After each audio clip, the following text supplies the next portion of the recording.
Good morning. Hey now. Hey now. Hey now. Hey now. Hey now. Hey now. All right. Well, where do I begin? Hey now.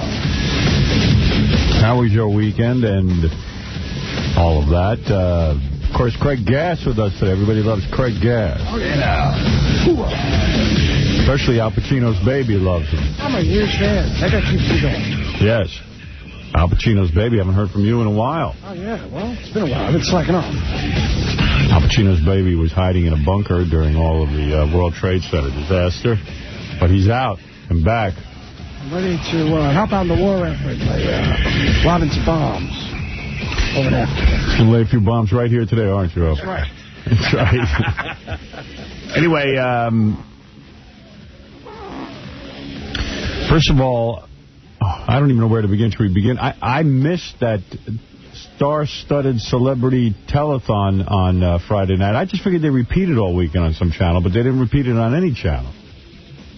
And I missed it. I missed it. I thought it was the music was good. The people between the music wasn't good. And everyone I talked to who saw the thing said that it's apparent that actors have nothing to say unless they're scripted. And they were all scripted that night. And it was weird because, you know what? It's weird to see a guy out there doing a really heartfelt thing about a family. You know, it might be, Joe Schmo, who lived in the Lower East Side, lost his mother and his father, and then they stumble over the lines. Right. Then you could see they're reading it. Yeah, it's bad. It was, well, it wasn't funny because Julia Roberts was doing one where she was talking about some guy, and she was even tearing up, and then she stumbled. Right. It's just sort of like, why don't you take the script home or just study it. Or just study it a little. Because it's, there's no paycheck. Howard, the weirdest thing of all was at one point they went to the phone banks, which was, all A-list celebrities answering the phones. Do you think they really answered any phones? We think they shot that 3 days ago. 3 years ago, maybe. But at one point, it was just so weird. On the phones were Sylvester Stallone, Al Pacino, and there was Jack Nicholson. Wow. And it looked like Jack Nicholson was talking to Lara Flynn Boyle. He was smiling. Yeah, right. Yeah, I saw some clips of that. I got you wearing? Yeah. He's talking to a chick. Are you taking a bath right now? It was sort of inappropriate because it didn't fit the mood. Like, all of a sudden, everything would be really somber, and then all those guys would be on the phones, like, cracking up. Right, yeah. And they were, and joking with each other, yelling, because it was like a bank with tears, and they'd be yelling up and down to each other and laughing. Yeah, hey, Jack, when's the last time you got laid? Adam Sandler. He looks odd. He has glasses on to look smart. As everybody else. Wow. He had his smart glasses on. Wow. Yeah, and then it was, what? He has a new image, Adam Sandler. He's smart, Adam Sandler, the movie producer. Adam Sandler. When he puts on those glasses, he's like Clark Kent and Superman. I was like, wait a minute, is that Adam Sandler? Oh, yeah. Oh, yeah, you were there, huh? That's right. I was there to help out. I'm trying to get rid of the stupid guy image. Yeah. So you wear those glasses? Those glasses don't even... They make me look good, don't they? Yeah, but those glasses, you don't really see with them. You just want to look smart. They're not real glasses. They kind of make me look like I actually got a high school education. All right. And then Goldie Hawn and Kurt Russell were there sitting together, and they'd be, leaning all over each other while they're on the phones trying to get donations. Because they don't get enough of each other. Goldie's getting that look, too, man. Her face is she's starting to look like the woman in the First Wives Club, where her lips are getting bigger. Right. And her face is just sort of getting, listen. I think she's having a hard time with her daughter being hot. How old is Goldie? She close to 60? 70. Oh, stop. Well, what do you mean? 70. Of course. What? Well, if I'm 47, that broad was on Laughing when I was 5. She's got to be hitting 65. You weren't 5. I was 5 during Laughing. What are you talking about? I asked her at the show. She told me she's 124. She looked good for her age. Yeah. Hey, Robert, can we now admit, I know you love the guy, but should Muhammad Ali just not come out in public anymore? I thought that was very, he usually doesn't speak because he just hardly can. But he did speak that night. I thought that was the most interesting. And what did he say? A script. That's right, exactly. The people, there's people on 126th floor. It was just, and shaking like, oh my God. Really. And you know what? The champ. It's actually starting to sound more like the Billy Crystal impression. That was really, really tough to watch. Yeah. I mean, I know he's sick and stuff. He's the champ. No script. That's true. He was off script. Someone told me Enrique Iglesias was lip syncing. The guy with all I need I didn't think rhythm so. of night. I didn't think so either. Yeah, Okay. He just can't sing. Right. And what else do you have written down there? You have a bunch of, well, let's do this when we get back. Yeah, because I got to take a break, and then I want to talk about our own fundraising efforts. Yes, how are we doing? Well, I think we have some good news here this morning, but I'll do that when we get back.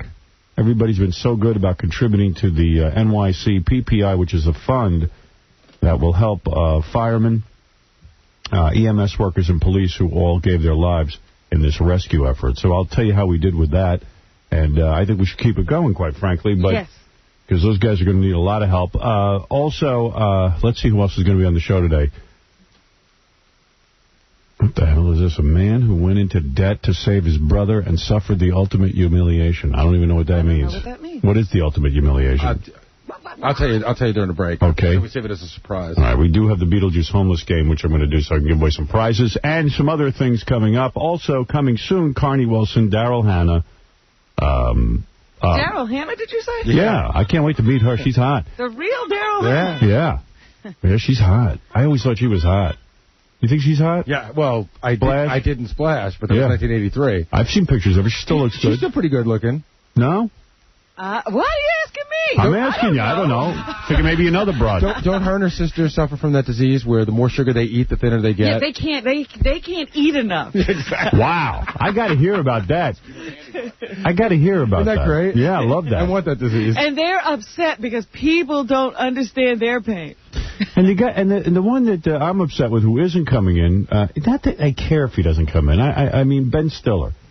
He was slated to do the show because he's got the movie Zoolander coming out. But he left me a message on my home machine after the World Trade Center disaster and said, listen, I'm keeping it low-key. I don't want to do a lot of promotion around this because I'm bummed out. And I understood that. I said, okay, hey, that's an honest reaction. Well, I'm reading he's doing Regis and Kathy Lee. Right. And Letterman. Why would he? So he's doing he canceled about 50% of what he was going to do. That's what his publicist told me. I mean, I don't care if he comes or not. It's up to him. It's his personal decision. But I just wonder why he would cancel us and keep those other shows on the list. Right, you're out and Jon Stewart's out, but Regis is in and Letterman's in. Yeah, I kind of feel like, Jon. I mean, don't lump me in with Jon Stewart. You know what I mean? I don't know. I just think it's weird. I thought so, too. Plus, he was a guy who wanted to get on our show for years and finally put him on. Then he rejects he's canceling us. Yeah, I hate that. I don't never book him again because I don't want to be rejected by anybody. I can't stand rejection. If he canceled everything, I'd understand. Right. This I don't understand. And quite frankly, even if he called me tomorrow... only talk to certain people. And you know what? Even if he called me tomorrow and said he wanted to come on the show, forget it. Don't even bother. Well, the other thing now you don't want him at all. No. Not even for this time. What's he going to say? The mood that he canceled for is sort of gone now. Like 2 weeks ago, I wouldn't have done it that day. Right. Yeah. But now it's like sort of okay to do it. Yeah, don't be in such a rush. We're supposed to be back and doing our thing. Yeah, you know, you are... Major Leanne says, get out and promote your movies. Right. Hey, and you know what? If you buy popcorn, they contribute. Right. Speaking of getting back to normal life when we come back, I got to tell you, did you watch any of the Miss America pageant on Saturday night? About 5 minutes of it. I can't take it. I watched. It was the worst. I watched 2 hours of it with the sound off. I was in a restaurant, and so now we just looked at the women just as women without hearing. It was a whole different thing. All right, so let's bring that up, but after we finish talking about the other thing. I wanted to talk to you about their new format, too. Please. Okay, and by the way, if you want to contribute to our fund, the phone line is still open, and, you know, I know everyone's raising money all over the place, but this is money specifically for the policemen, firemen, and EMS workers, and I'll read you stories about these guys and how they need money and their families do.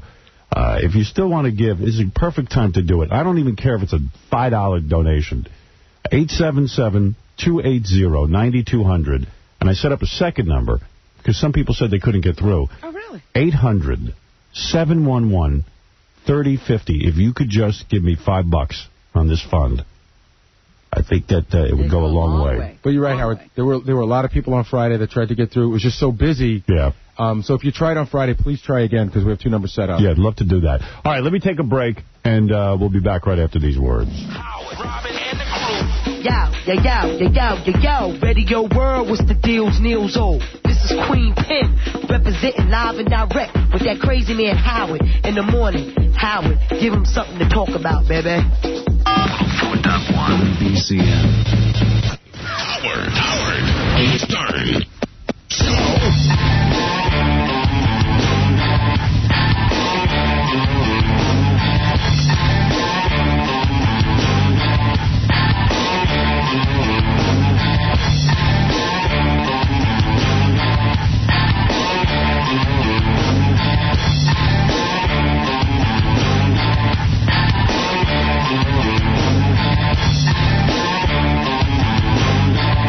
Yeah. I like that little riff. That's nice. What is that? Clyde, Push the Bully. Clyde? Yep, Push the Bully is the song. As in like Clyde Barrow? Yeah. All right. Good friend of mine, Clyde Barrow. Yeah. All right, well,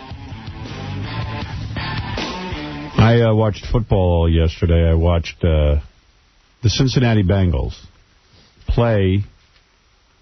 Who the hell did they play again? Baltimore. Baltimore Ravens. Baltimore, the world champion, Baltimore Ravens. What happened? Cincinnati Bengals kicked their ass. You're kidding. No. You know what it is with me? The reason I'm a Cincinnati Bengals fan is because my friend Marco Battaglia plays for the Cincinnati Bengals. And I've been following the team for a while. And Marco said to me, I'm telling you, we got this new quarterback. This kid's great. He's going to throw the ball to me. He's going to mix it up. The coach is great. This is great. He goes, I'm telling you, we got a team this year. Because, you know, the Cincinnati Bengals always suck. Yeah, they have not had a team for quite some time. In fact, as much as I love Marco, I hadn't been watching last season because it was so bad I couldn't take it. Plus, they never threw the ball to the guy. You always said he never got the ball anyway. He was on the bench. Yeah, but he did good yesterday. I was watching the game. They threw to him 3 times. First time, it was like they just threw it into the ground, but you know, he tried. Second time, Ray Lewis got a hand on it, so he couldn't get it. But the third time, he got it and went for a little extra yardage. Oh, good for him. But he also does a lot of blocking and stuff. Well, they all have to do something if they don't have their hands on the ball. Yeah, so he did a lot of that. They beat the Ravens. I mean, that's a dynamite team. Yeah, it was a good game, too. It was great. What was the score? Oh, geez, the final score, I don't even remember, because at the end, the Bengals kept stealing the ball from the Ravens. Was it a close game?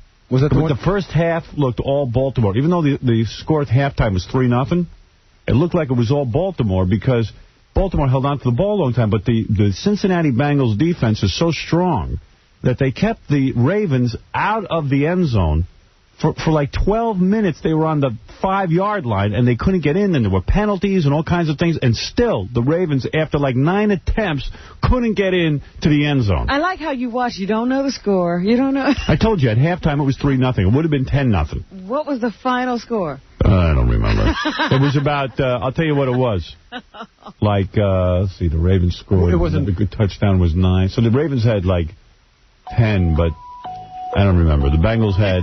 They had more. 21. 10 more. 21, was it? 21-10? Something like that. But I'm telling you, 21-10. That's what it was. But it was really a great second half because the Bengals were strong. And I was happy. And then when the camera would go on Marco, I'd go, yeah, Marco. You're like a woman. You need to know somebody on the team. Well, hey, I'm not the only one who was like, well, because Pat Menachie came over my house to watch it. Called me up. You get the... I said, what? I don't understand what you're saying. Do you get the... I said, I don't understand. I don't know what you're talking about. Speak up. So finally I figured out, he said, because Pat has a very manly voice. He goes, what are you saying? Do you get the Bengals on the satellite? Oh. What are you saying? I said, I don't know. I'll call Gary. I went, so, you know, when a guy calls me up and says, do you get the Bengals on the satellite? Because that's not our home team. I start looking through that satellite. It's dizzying. I cannot find Bengals anywhere. You know what you have to do? You have to go to the 700 series, right? Yeah. Look on your guide. You have to go to 1 o'clock, because if you're looking at 12:30, it all says the same thing. It's CBS pregame, Fox pregame. I didn't know. You have to go to 1 o'clock. And so you know what? They need a search engine on that stupid satellite. They do, because even Pat said, don't you have a searching device? Yeah, I go, that's what I'm always looking for. There must be some way to find what I want. Oh, it's awful. I just gave up. I said, I don't get it. I said, you know what? Let me call Gary just to make sure. I called Gary. He goes, oh, yeah, 700. It's channel 708 is the Bengals game. Really? 708. Well, I'd never gotten to that if you're just flipping channels. No, you would never get... I was going mental. So I watched that game. It was fun. But it takes up the whole goddamn day. Oh, yeah. Well, that's why they invented football. Howard, if you're into back-to-back games, like say, you know, well, you don't have a wife, but say you don't have, you could start watching at noon, right? Or ESPN, even I think from 11 to 12 has a pregame. Yeah. You could start at 11, and then the last game is at 7, then 8 o'clock, ESPN has an update, and then 9 o'clock the next game starts. You can go to midnight. Yeah. That's right. Because there's that Sunday night game. The Sunday night game. Usually Sunday I'm with the kids, but both my kids who are going to see, both my kids who are going to see, both were busy. So I saw him on Saturday, so I had a Sunday free to watch football. So I don't get the free Sunday either, actually, because, you know, I don't have a wife, but I got the kids. Right. That's a whole nother story. In fact, I'm more of a father now than I was when I was married. Yeah, when you lived in the house, you didn't have to see him. Yeah, when I was living there. Diana Ross sang God Bless America. And what's that? Mark Anthony. Mark Anthony sang the Star Spangled Banner, and they brought out all the military and the bagpipes and everything.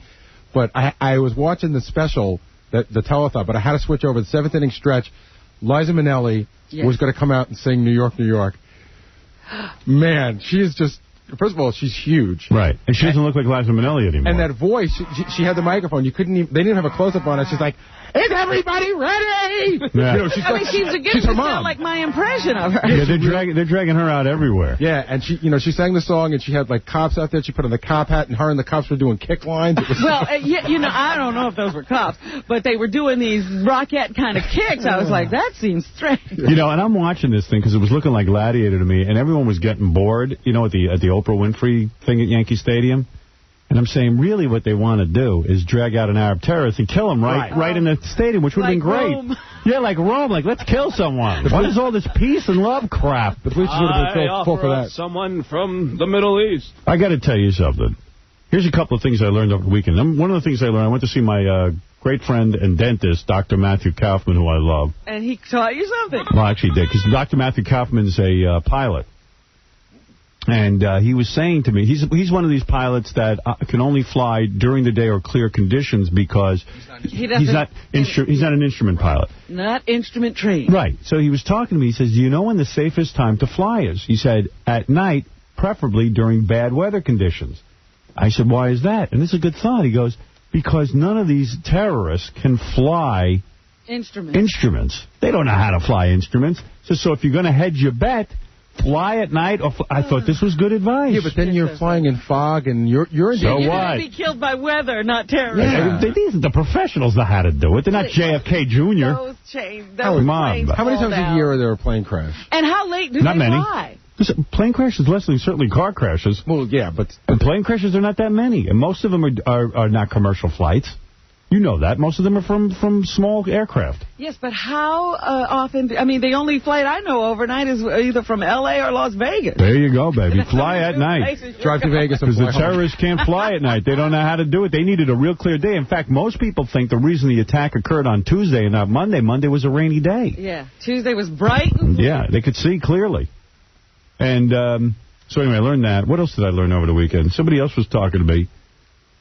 And, oh, yeah, I was talking to a guy. He made a good point to me. I was saying, you know, Mr. Rogers just went off the air. And I'm glad, because I think that guy's so wimpy. I thought he had retired years ago. I couldn't believe he was just leaving. Yeah, and I was even saying to my friend, I said, Mr. Rogers is such a friggin' wimp. I can't imagine that he's a good influence on children. In fact, he scares the hell out of me. I hated his show as a kid. Yeah. Me too. I thought he was very scary. I don't know why people would watch and that. Even Sesame Street and everything else that we watch on television is so goddamn pleasant that it's really turning little boys into little girls. Into little girls. I mean, it is so... I mean, all aggression Barney, is out. Come on. Well, anyway, I was thinking about it. And people talk about violence on television stuff. All of these terrorist nations... The kids are raised at birth to know how to handle guns. They're taught violence, not on television, but, in their homes. We got to get more violence on television. All of these loudmouths who are screaming no violence, we got a society of people afraid to pick up a gun. Do you know bin Laden has something called kindergarten camp? Yeah.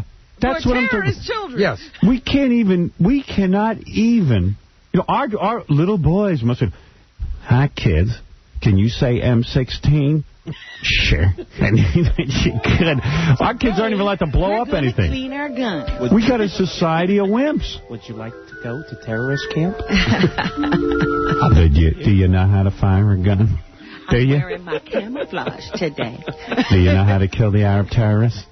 You should. You should. You really should. You crawl under a barbed wire fence. But, you know, people say, oh, gee, no violence on television. Well, it's getting to the point where everyone's afraid of violence, and everyone's afraid to act out. Every kid show is, I mean, you know, it's a Clifford the Big Red Dog, Barney. Well, how about... And what's that thing that there was some kind of another animal that was at they always fly him at the Macy's Day Parade, and I don't know who he is, Arnold? Or Arthur. Something? Arthur. Oh, Arthur. Arthur's a big show. How about Arthur, the Arab terrorist killer? Where's that show? And how about Teletubbies Go to War? Yeah, right. I'm serious. You know, stop with all this nonsense. No violence. It's a violent world we live in, and children have to learn how to be violent. They have to. It's a matter of self-preservation. When you've got every kid in Palestine learning how to kill by throwing rocks and beating up people, who do you think our kids have to grow up and fight in the military? We're going to have a bunch of Mr. Rogers. Watch Barney. Have a bunch of people in little yellow sweaters. You see how feminine all the men in this country are becoming.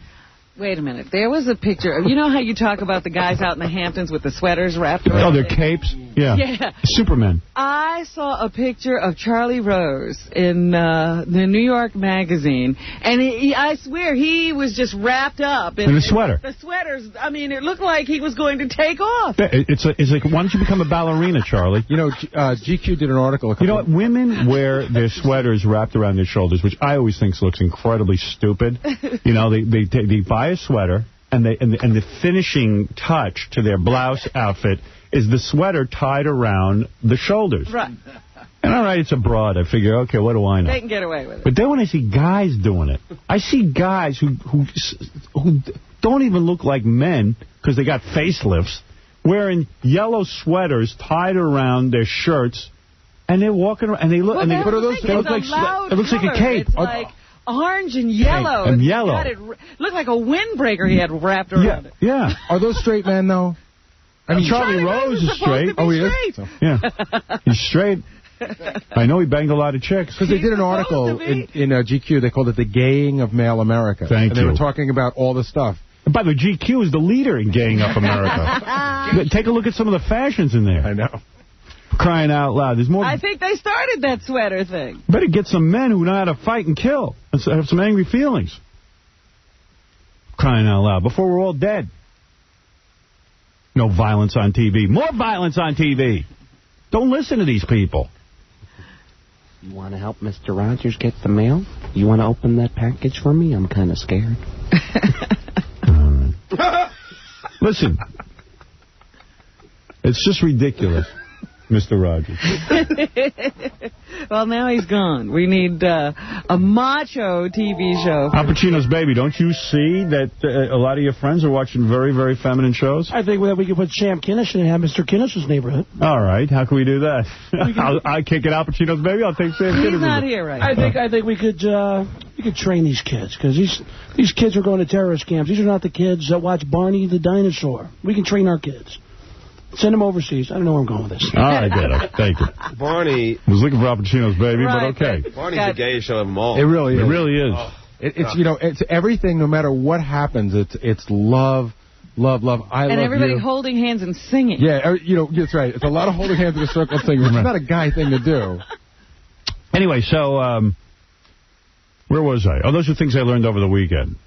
Let me just, before we go any further, because I do want to talk about the telethon and then some other things. And Miss America, too. Miss America has been crowned. Let me just read this to you from today's paper, and I'm going to ask people... well, first of all, I ought to tell you, we started on Friday. Friday was our first day for this relief fund. And the relief fund was set up because after, you know, we were on the air when the planes went into the World Trade Center. And, of course, one of the first images that we saw after the actual planes going in was these cops and firemen and EMS workers showing up on the scene and running in to save people's lives. Now... And then we saw the buildings collapse. On them. And you start to read about the families they left behind, and I said, we got to raise some money. I mean, we never, ever used the show to raise money.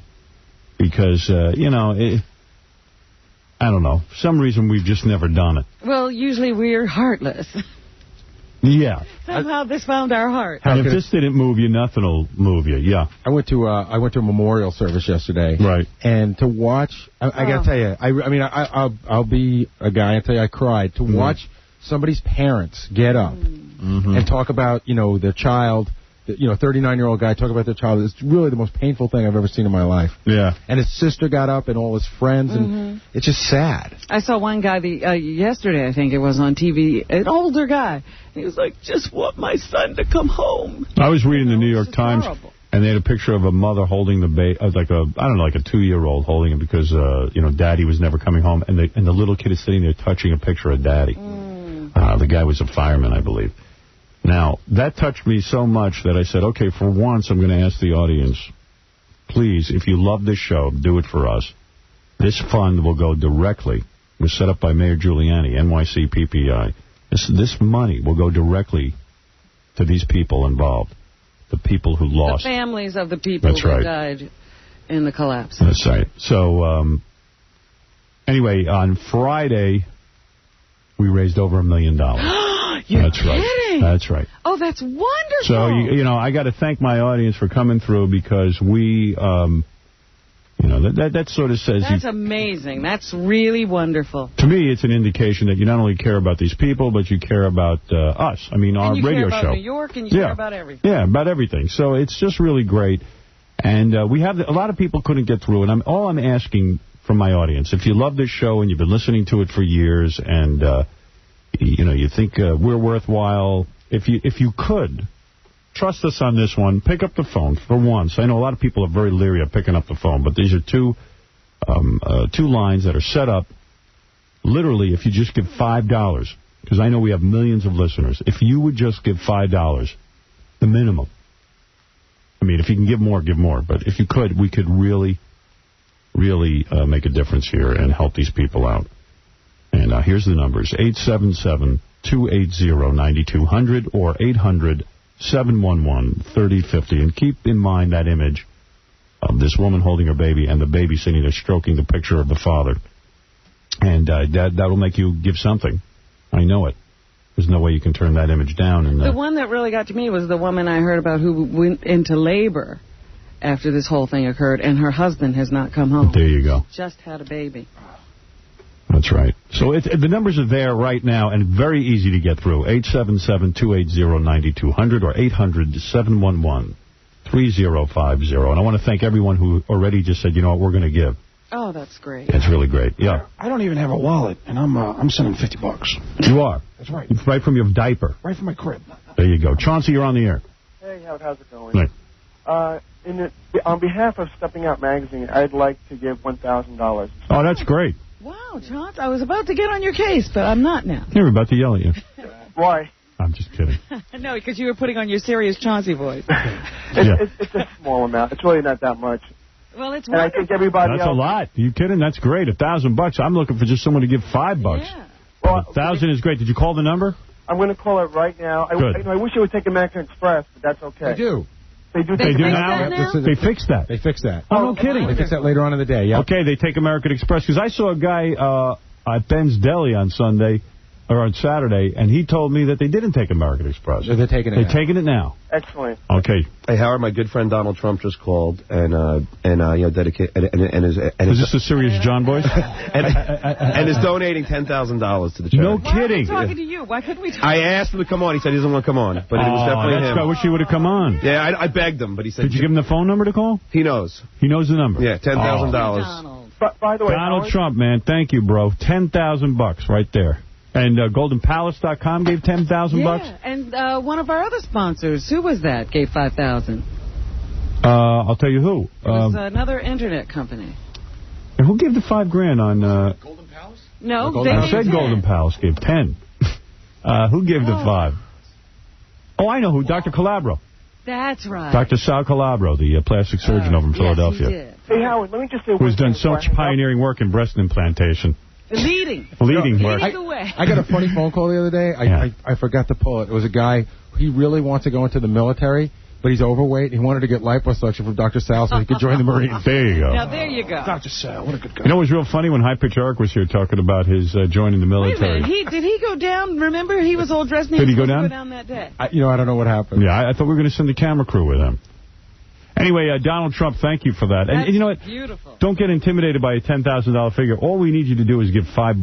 $5. Right. The more of us who give, If everyone in our audience gave $5, that's it. the more of an impact. Though. Everybody would be taken care of. Isaac, what happened with High Pitch Eric? He went down there, and he weighed 306, and his limit weight was 234.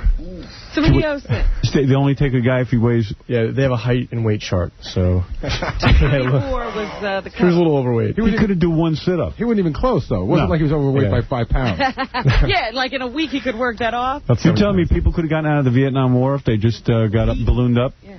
They just eaten? They bulked up. They would have... They bulk them up. Okay. Wow. All right, well, there you go. High Pitch Eric. Howard, yeah. let me just say one thing before I hang up.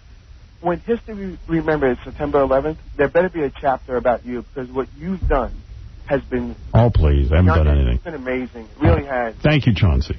And I'm going to hang up, but thanks for everything, because you have gotten me, and I think millions of others through this. Thank you. Okay. It was funny because yesterday I just happened to be, flipping around on the Internet, and I went to some little sound-off place, and this woman was saying, on September 11th she was listening to us. And at first she thought it was like a joke, like one of our wacky jokes. Yeah. And then she said, Howard turned into a Dan Rather type. Dan Rather, yes. And started reporting what was going on. Yeah.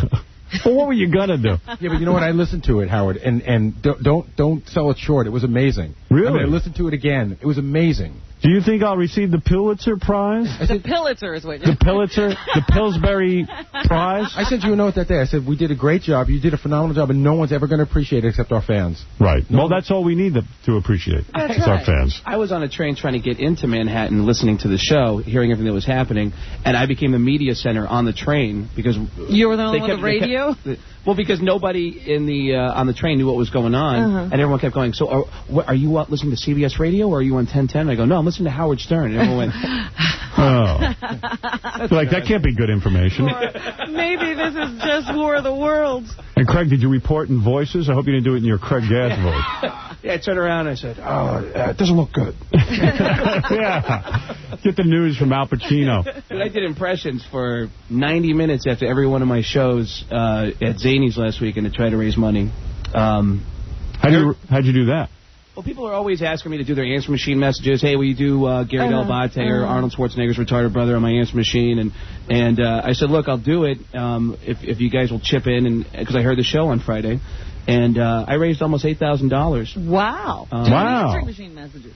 Well, and then just... Are you going to give it to the fund, or are you going to keep it? I'm going to keep 4. And, no, but I got the check here from Zany. So fantastic. $8,000. From Chicago, the people of Chicago. Craig Gass. WCKG. And the Zanies. That's great, man. Thanks, Craig. Thank you. So, anyway, that's the fund numbers, and I know sometimes you just sit by the radio and you go, well, everyone else will take care of it. I'm not going to donate. But if every one of my listeners does it, we'll have a bunch of money to give. It's time for you to step up. You got to step up to the plate. Speaking of stepping up to the plate, so they had that whole celebrity bash Friday night. And in talking about it, there was some funny stuff that goes on. First of all, did you see Bon Jovi doing the... Living on a Prayer? No, I'm not talking about that night. Bon Jovi showed up, at least I was watching the Cincinnati Bengals game. I guess they timed it out for every game. Before the football game started, it was Richie Sambora and John Bon Jovi. It's probably a tape piece that they run during every game. Yeah, but John started crying during it. But it was weird because he was lip-syncing. It was like a really weird thing. You didn't see this? No. They had a different one for each game, because I know for the Seahawks game, they had Lionel Richie doing it. Oh, they did? Yeah, they had a different tape different segment people, for each. And John cried while he lip-synced? Yeah, but I don't know. Him and Richie were standing too close to each other. It looked a little strange. Well, we were talking about Living on a Prayer for the telethon, because it's kind of not the right song. Right. The Living on a Prayer part was totally appropriate, but Gina used to work on the dock, was not real. Tommy used to work on the dock, it just didn't seem to fit the mood. You're singing this ballad about two kids who fall in love or something. In all fairness, they weren't they're not, they're not Nostradamus. No, but no. But every single person there did an appropriate song. People didn't do their hits. What Bon Jovi song would be appropriate? That was you the most appropriate. You don't have to do a Bon Jovi song. Some people did somebody else's song. Oh, really? Neil Young. They picked the song to sing. Neil Young did Imagine, which was pretty amazing. Do you have tapes of this? Yeah, I'm going to. In fact, I have it on TV here. I'll dub it off for you before you leave. Yeah, we'll dub it off so we can play it here. Fred from Limp Bizkit and the lead singer of the Goo Goo Dolls did "Wish You Were Here" by Pink Floyd. Oh, was it good? It was really good. What is it? You didn't have to sing one of your own songs. What was it? Yo, I saw that Bon Jovi thing you're talking about. How did he do? I don't think the song had like a guitar in it, but Richie was playing it. There was an organ. Right. What was going on there? I think John likes. Guitar sounds like an organ. John likes Richie standing behind him. But when they start looking at each other, they get real close, like what George Harrison and Paul McCartney said. They look like they're going to kiss. They gotta watch that. John's job is to sing, and Richie's job is to every once in a while go, "Oh!" Yeah. Right, because even in Living on a Prayer, Tommy used to work on the dock. Oh, yeah. Yeah, he did. He started crying, but I was like, wait, he don't have a microphone. He's not singing. I know. What's going on there? Well, that's how you can cry. I don't know what was going on. But me and Pat looked away from the screen. We got a little nervous. It was a little weird. Did you guys move farther apart on the couch? Yeah. Start talking about women. Hey, how's your girlfriend? Mine's pretty good, too. I'm not the Bears. They got these straight shocks. There's a great commercial they're running during the games now. It's where this football team is playing against the Lions, except they're real lions. Have you seen that? No. It's really cool. And then all the way at the end of the commercial, they go, okay, ladies and gentlemen, get ready for the Bears. And then the Bears come out to play these guys after they beat up the Lions. Like real bears. Oh, that's funny. Yeah, it's a pretty good idea for a game. Real people playing against animals. I think they did that one already back in Rome. People, football players. Going full circle. Football players against real lions. I like it. It seemed pretty good. Anyway, so what else did you have on observations? I thought Faith Hill looked great. She cut her hair, and all the women on the show, but especially Faith Hill, she's usually like in tight leather pants. You're looking at her ass and stuff. Right. She wore appropriate clothing, but it was like she was dressed to go to a funeral. She wore a very nice black suit. You see, chicks can look hot at funerals. She was cute. Yeah, you see, Faith Hill and all the other chicks, I imagine Julia Roberts, too, they couldn't wear, like, hot outfits. Only Mariah Carey tried it. Somebody said... Mariah Carey was naked? Well, no, somebody said Mariah Carey, got heavy. And I said, yes, she did. Well, first of all... The thing was, somebody said the dress was too tight, and Gary said, no, she's too fat for that. Well, actually, she's close to, like, collapsing, so she's had a tough weekend. But Mariah Carey... They got, the tabloids have all been filled with coverage of the World Trade Center bombing, even like the National Enquirer and stuff. The Globe, the Enquirer, Star, all. Yeah, it's all about the bombing. But they did manage to at least get in a couple of frivolous stories. Like the first thing that Mariah Carey did as soon as she got out of rehab, she went and bought French fries. Yeah, and they show you her eating them. They got pictures to back it up. Oh, no. They got her there sloshing down fries. And it wasn't even like a nice place. She just stopped at, like, one of those drive-thrus. Yeah. There's a chick in 10 years, you're probably going to be looking at, like, Liza Minnelli, like a big fat show. She's still going to have that voice, but... Yeah. Because she was in, like, this evening gown. It was a black, tight thing, off the shoulder with one strap. But she was the only one who tried to, do the diva thing that night. How did you... Like, Stuttering John was telling me, because everyone's looking to see if Mariah looks crazy... So, Stuttering John said she wouldn't look into the camera. She was really funny, because you know how she does all those hand movements? Yeah. Well, she was doing that. And then it was like, at some point, she was like talking to you, because she was like doing that song, A Hero, and it was like, you're the hero. You know what she started doing that was weird? At the end of the night, everybody came out, right? And Willie Nelson sang God Bless America. Now, there were other singers there, except it didn't seem like their microphones were on. Even Goldie Hawn was singing as loud as... She was trying to be heard. She was trying to be heard, but you couldn't hear her. You know what I mean? But you could see her, like, belting it out. And every once in a while, I heard, like, whispering or something. Right. And it turned out to be Mariah. Mariah was, like, off to the side, and she was like... She did have a working mic. Her mic was working, but she was, like, once in a while she'd go into those wacky high octave things, But every once in a while, yes, we need a hero. I know, she was just talking. You could be the hero. Yeah, it was really weird. Wow. But the other thing in her song, she really couldn't hit the high notes. Really? And there's one part where you say, and you will survive. It's supposed to be really high. She said, and you will. She turned around and let the background singer sing it. And then she came back. She looked horrible. Is she going to end up looking like the fat sister from Heart? Yeah, I thought I think she gained some weight. Really? Yeah, didn't you think so? Because she went right out of rehab. She went right out of rehab to get some fries. Yeah, they weren't letting her work out in rehab. No, she looked. You do gain weight. Oh man, she didn't look too good. Really? Well, so all the chicks did a cool move where they had to look hot but look like they were going to a funeral. Well, there was one girl though with. Did you see Wyclef Jean? Yeah, it was a really good number. Wyclef Jean did Bob Marley's Redemption song. Yeah. But there's some hot black chick hanging out in the back who's got a phenomenal voice. And Looking a little bit like Lauryn Hill. Right. Yeah, and was she wearing like a bikini top? She had on a little bippy top. The belly was exposed. And little, like those Frankie B jeans. Nice. Hey now. That's nice. Well, what's his name? Spike Lee had some sort of thing he put together to get everyone together to sing a disco song. Did you see this in the paper? No, I didn't know Spike Lee was doing it. Yeah, anything. Spike Lee has a thing called, he put a disco tune together. He directed a star-studded chorus of We Are Family. Oh, actually, Nile Rodgers is really behind that. Oh, well, anyway, it turns out that Joan Rivers was supposed to do it. She backed out because she heard they're giving the money to some sort of organization that defends minorities from racial attacks. It has nothing to do with the World Trade Center. Right. Wow. She thought the money, that the money would go to the victims of the World Trade Center, and it was for some organization to just make commercials about not attacking people. So a lot of celebrities showed up, but it's like, a lot of the third-rate celebrities, like Macaulay Culkin and Diana Ross and Eartha Kitt. And Dionne Warwick and Debbie Gibson. All the people who didn't get invited to the big tribute. Yeah, and then like Kylie Back shows up in a low-cut jeans and a short T-shirt cut off so that the American flag T-shirt, you see? But she's almost naked. Right.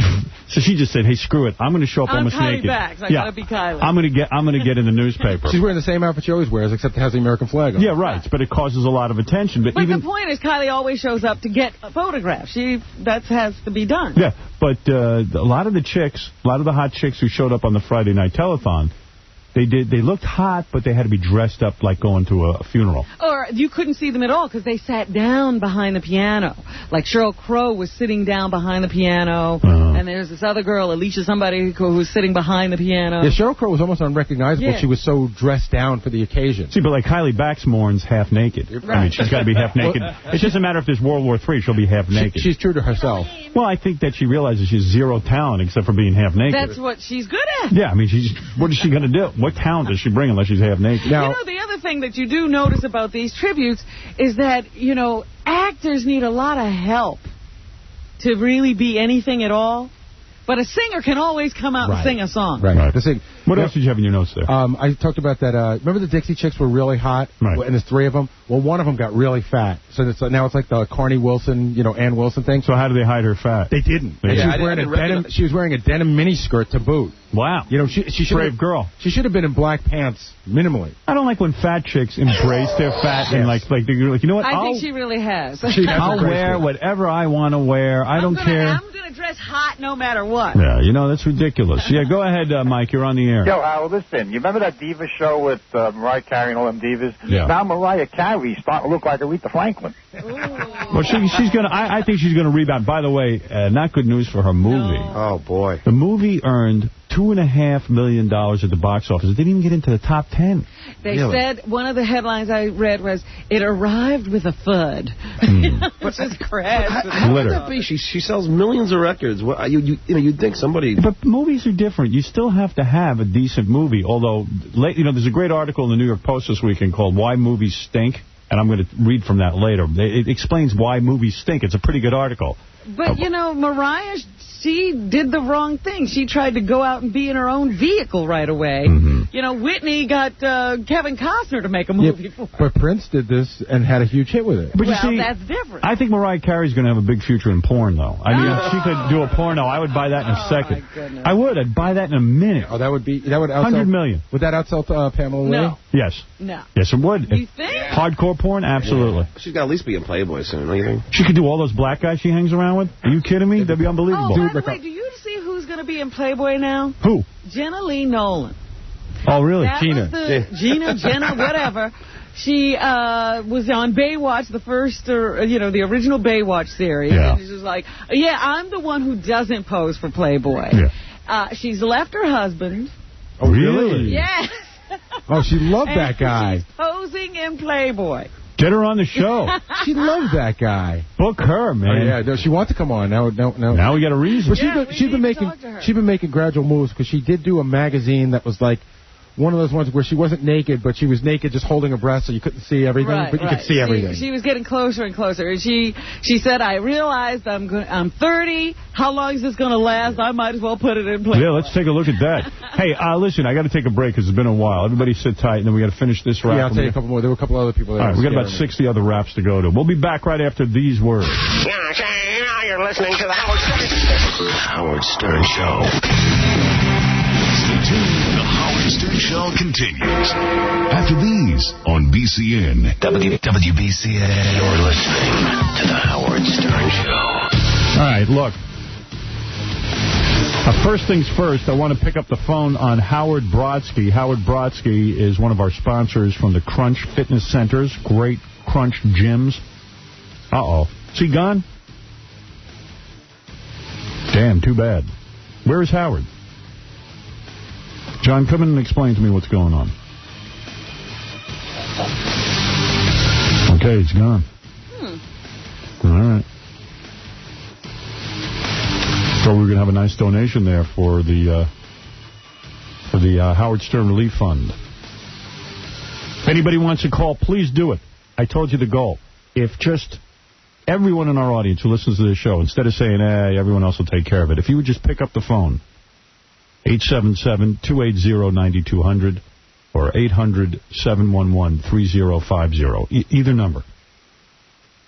Just $5. We got everyone in our audience to give $5. It would be amazing. And these contributions, every penny will be used to aid the families of police, fire, EMS, and other city employees involved in the rescue efforts. I just could not help but be touched by this thing in the New York Times yesterday. A big picture of a woman and her baby. A 2-year-old kid. Woman clutching the kid and the kid touching a picture of her father who ran back into the building to help people. These are the people that we want to help. And we finally have gotten off our own asses and have been moved to do something. We never, ever ask you for money. So if you just give as little as $5. If you've been listening to me for 10 years and gotten a lot of free entertainment out of this show and everything, maybe you just consider a $5 donation, something like that. And if you got more, great. 877-280-9200 or 800-711-3050. And we'll see if we can come up with some money. On Friday, our listeners gave over $1 million.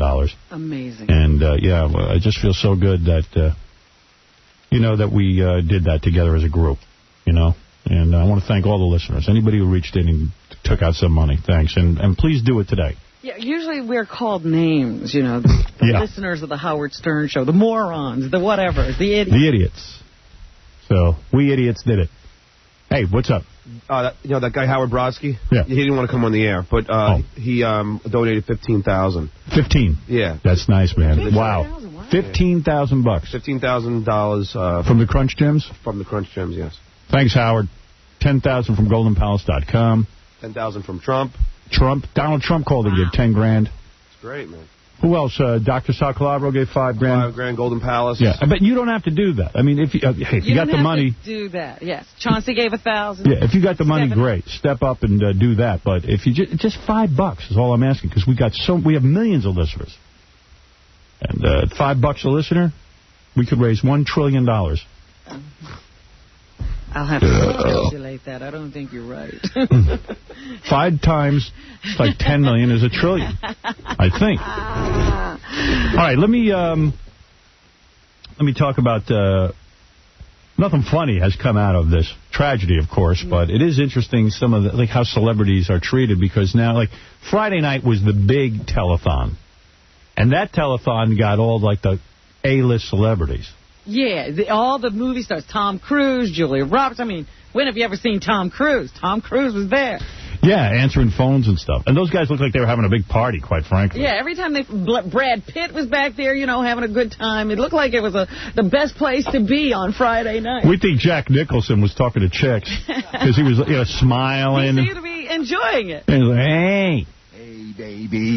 Hey, Lara Flynn. Hey, what are you doing with the cigar right now? Yeah, it didn't look like he was on the phone to anybody serious. Whoopi Goldberg was up there answering phones. See, if you get to be on that telephone and you're a celebrity, you know you're important in show business. Goldie Hawn and Kurt were there. Yeah, but then they got these other events that are going on, like Spike Lee was directing some, I don't know. We Are Family. You know the song We Are Family? They got a bunch of celebrities, quote-unquote celebrities, to do that, but that's kind of like, that was sort of B or C list, because they got like TV personalities. They got like Diana Ross. See, Diana Ross used to be included in the A-list. Right, she'd have been on the big one on TV a couple of years ago. And this was like Diana Ross, Eartha Kitt, Dionne Warwick, who does, Yeah, she's not on the A. She does psychic commercials. She shouldn't be on any list for doing that. Debbie Gibson, Patti LaBelle, Macaulay Culkin. Oh, people who've fallen off the radar. Yeah, don't get me wrong. Everyone's trying to do their own thing. It's a good thing they're doing. Yeah, I mean, everyone's trying to raise money and stuff, but if you're a celebrity, you get a little hurt when you got to be on part of that. Yeah. You know what I mean? You kind of know you're probably on your way down. You know what I mean? And then, I think the thing at Yankee Stadium, well, Oprah was there, so she's A-list. Oprah and James Earl Jones co-hosted. James Earl Jones, he gets a lot of work from that big dopey voice of his. Right. But you really, always who is want to hear he? him say something important. And he never says anything. What did well, he this say? time, I think he was doing the Pledge of Allegiance. He did? Because you know what it is? They got to find stuff for him to read, basically, when he shows up to stuff. Right. It's hard, you got to figure out what the guy could do. So here's... Because he got the big, deep voice. Now what do you have him say? He doesn't know what to say. All right, here's James Earl Jones doing stuff with his deep voice. Together, we will face the future with... Oh, see, he's just saying stuff. But wait a minute. He'll go into the Pledge of Allegiance because he runs out of things to say. Listen to that voice. Together... I guess we're going to do it. Together... It's not working. Together... Oh, there it is. Okay, I got it now. Okay, here we go. Together, we will... Anything he says is cool. People of many faiths, but one nation. Under God. Indivisible. Liberty. Let's get ready. And justice for all. Okay, so he got to use his deep voice. Right. Oprah started doing something, I don't know. She's not embarrassed by anything. I think she wants to be a rabbi. She has gone into another world. Yeah. She started almost singing during her speech. We are here today to be strengthened by the light of their lives. We all know that there's strength in numbers, and we shall not be moved. What was meant to divide us? We shall not be moved. I hope to be in syndication for years to come. We shall not be moved. Has drawn us together, and we shall not be moved. I have a book for next month's club. She really enunciates, huh? We shall not. We shall not. Let's see who else was there yesterday. I told you that I couldn't find this quote, but this really killed me when she said, I believe that when you die, you become an angel. And the people who die in your life become angels, you know. Why does she have to change the way she speaks? It happens to everyone. Madonna, Oprah. They get so big that they actually refine the way they speak. Yeah. It attracts more attention. All right, here is Rudy Giuliani, who got a huge round of applause. Thank God. Mayor. Yeah. Our skyline will rise again. He walked in like Gladiator. I mean, people were just loving him, which is so great. Finally, people starting to realize how great this guy is as mayor. And now they don't. The same people who voted in term limits are like, what can we do? We don't want to lose him. Well, why'd you vote in term limits, you idiot? So dumb. I kept trying to explain to people they already had term limits. When you don't want somebody, you vote them out. Yeah, that's the whole idea. Why shouldn't you be able to re-elect somebody? What? They said in the news this morning that he is going to ask the city council to overturn term limits. And they're going to say no. You know who's running for mayor? Peter Vallone. Yeah, it's not going to happen. Even the governor has abandoned Rudy on. What did Bette Midler do over there? She sang one of her biggest songs.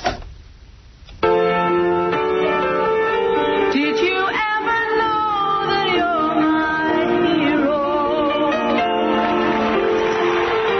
You're everything I would like to be. Well, she still can sing, man. Yeah, she's got a great voice. Yeah.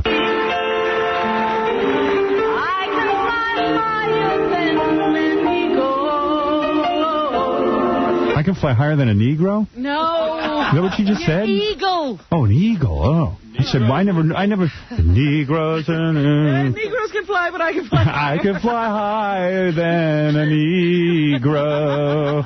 For you are my way. That's good. You see, that's a good song for that. Yeah, that's appropriate. Let's see. Not Johnny used to work on the Ducks. Well, hey, that's Bon Jovi. What did Colin Powell have to say? Oh, he was on the news programs yesterday, and he's saying he's going to give us proof that Osama bin Laden is behind all. Dude, we don't need proof. I am absolutely convinced. I'm watching this thing at Yankee Stadium. I'm waiting for them to drag out some sort of Arab terrorist and kill him. That's what I want to see. Like, just drag him out in front of Oprah, in front of James Earl Jones. Now, stop that. And just, like skin him alive and boil him in oil. Boil him in oil. Well, drag out that dude who's in prison with the no eyes, that blind sheik. Yeah, that they got locked behind the real thick door. You let a lion eat him. I mean, what is this? Especially before pro football. Let a lion eat his eyes. I'm watching the football game. Bon Jovi and Richie Sambora look like they're going to kiss each other. I'm like, drag a lion out with that bearded dude and kill him on TV and let us get some fun going out of this. We're angry. We have terrorists to kill. We are angry. Yeah, get me somebody with... What is going on? Give me a friggin' break. The Al-Qaeda network which he heads was... Forget that. Al-Qaeda. Kill somebody already. Get someone. Donna, what is it? I was really pissed off that Oprah was there. Why? And I'm scared she's like going to try to... Oh, no F word, honey. I'm sorry. She just said the F word. I bleeped her. I see that you are angry. We can't have the F word on our air.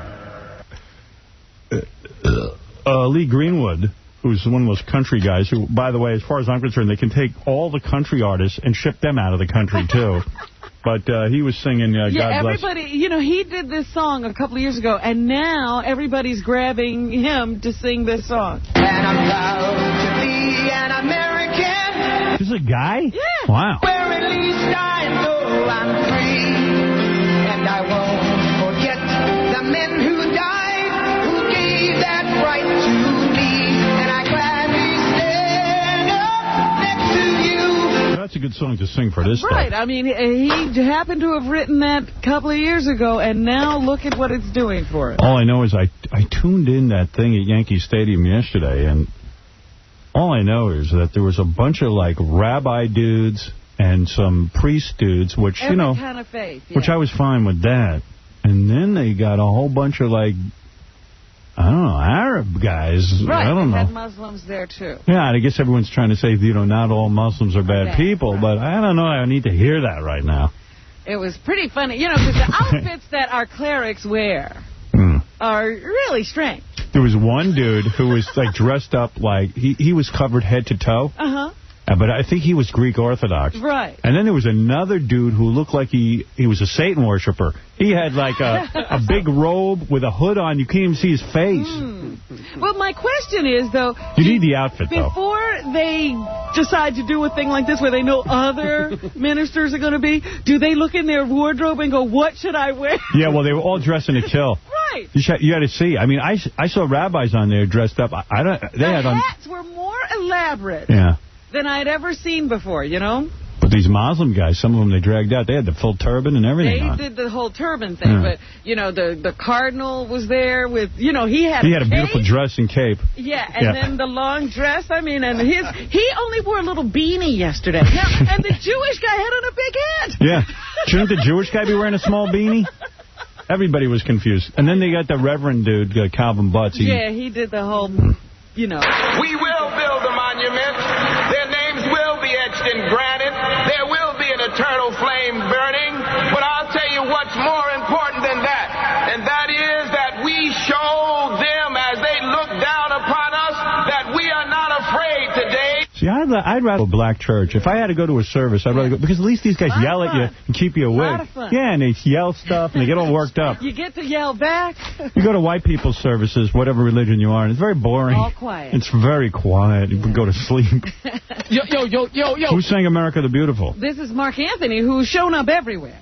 You know, if anybody's benefited from this horrible disaster, it's Mark Anthony. He has been on more television programs. He was on the Friday night. Yeah. He got on everyone. Right. He's been on all of them. He was on the Friday night. He was at this one. He sung at the baseball game. He's got some hot wife, this guy. Because he looks like Miss Universe, wasn't she? Because he looks like an accident victim. Oh, he looks bad. Yeah, it looks like he's been crashed into by a couple of cars, but he's the one with, like, Miss World. I think she was either, Miss World, maybe. Yeah. And by the way, what is Miss World? I don't know. That's almost the porn company. I mean, it's like, you know, when I hear it go, wow, Mark Anthony's married to Miss World, I go, wait a second. Isn't that like Miss Nude? One step above who is Miss World? For spacious skies, Now, so, you know, these are the professionals who are doing it, and now everyone is trying to get out a song. Mark Harris. He didn't get on any of the tribute. Mark, are you there? Yeah, I'm here. Right, hold on, cell please. phone, though. What is that? It's a cell phone. So I get a letter from Mark Harris. Dear Howard, His voice is higher than Oprah's. Come on. Yeah. As I always felt a part of the Stern family, and by the way, I don't know who made you feel a part of it. You did, Howard. No.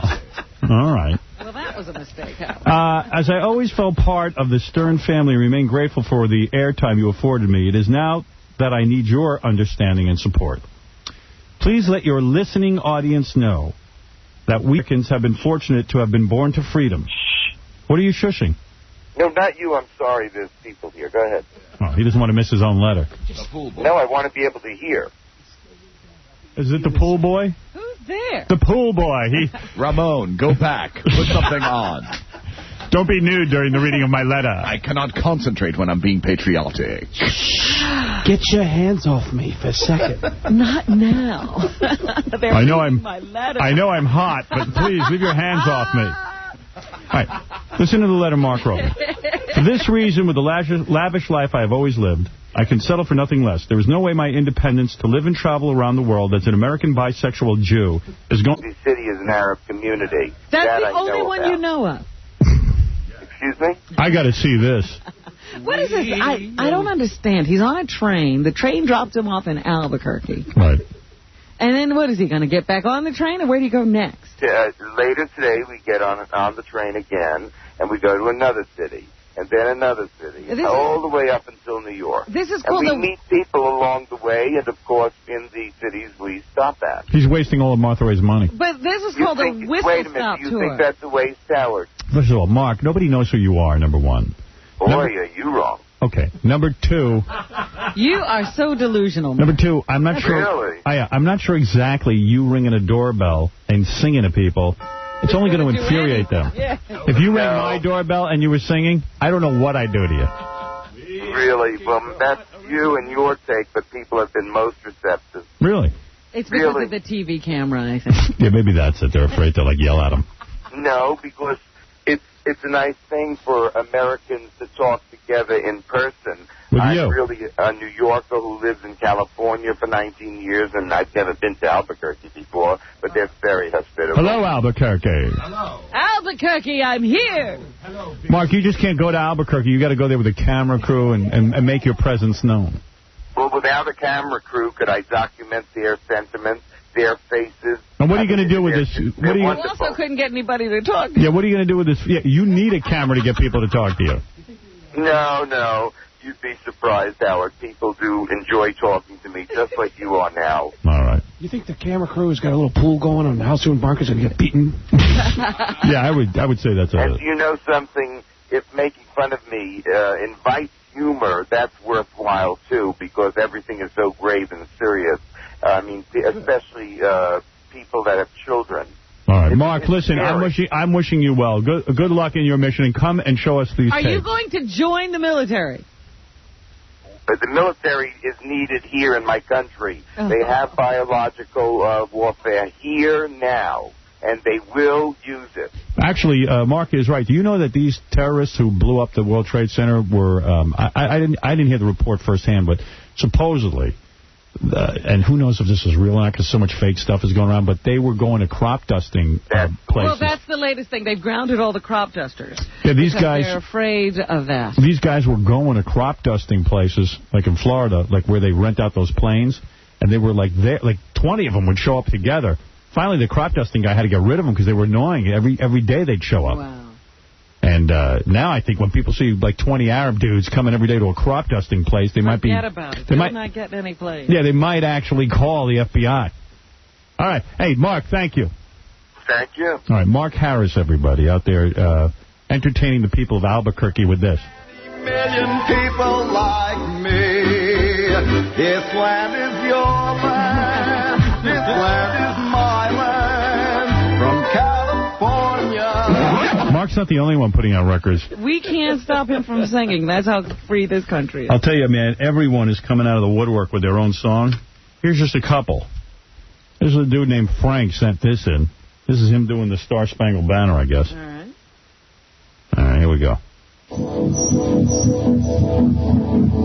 Everybody's cutting their own records. Well, this is an interesting effect. Didn't Hendrix do this?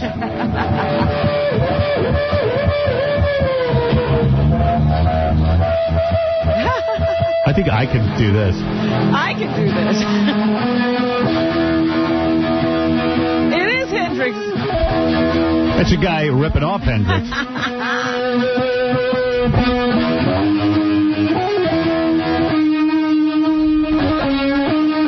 This was done. Why would you do this? I'm just playing you what everyone's sending me. I'm just saying, I mean, when he thought of this, didn't he know, we got Hendrix on tape. We have this. Is it possible he never heard the Hendrix version and it's going to be a shock to him? It just came out of him. Well, in all fairness, Hendrix isn't here to do it.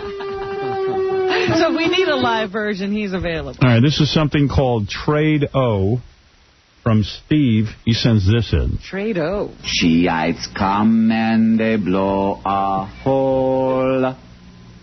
Trade is a trade, is a trade, is a trade, is a trade, is a trade. Oh, this is so bad. I think it's supposed to be Trader. Or no, Trade Center. I think it's Trade-O. Oh, Trade-O. Oh, jeez, I didn't even get that. Shiites come and they blow a hole. Wow. Wait, here's another one. Ready? Mm-hmm. All right, this is Day-O. Again, another guy with Day-O. Everybody's with the Day-O, huh? Day-O. We say day-o. Daylight come and Afghanistan gone. Everybody just ran into their basement and started recording. This is the problem with our country. Instead of bearing arms, we run into and get into recording studios. Equipment. We're busy recording. Soon the day. Daylight come and Afghanistan gone. Hey, at the Taliban and Mr. Bin Laden. Daylight come and Afghanistan gone. You ain't gotta wake up cause your bodies will be right. We're doomed. You know, in World War II, after they, Pearl Harbor, everybody ran to the recruitment center. After the World Trade Center, everybody ran to the recording studio. But this one's called Intercepted Transmission. This is from Alan. I am Osama bin Laden, hiding with the Taliban in the hills of Afghanistan. My brother, his name is Satan bin Laden. He just pooped in his pants. He pooped in This is the crap I'm getting. I am wearing... During World War II, were people making Holocaust parodies? They didn't have recording equipment. Oh, God bless World War II. Doesn't World War II seem easy now? Like, I was watching a documentary on World War II, and it seems so easy because all you had to do was go attack Germany and Japan. We knew where to attack. Yeah, there was somewhere to go. All right, I guess this guy keeps going on. Let's see. He doesn't break into song. He just rambles on. Right, this one's called Taliban Can. The Taliban Can? Yes. The Taliban Can has the hits of love. Yes, it's the Candy Man.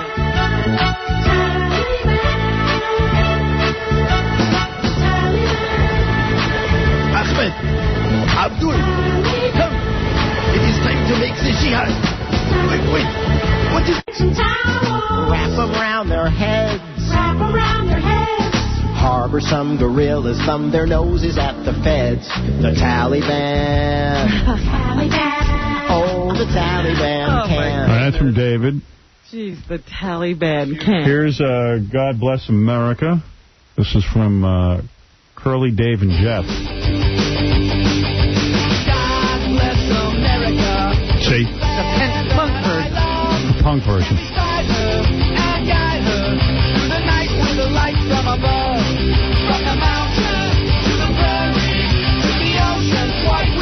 I kind of like this.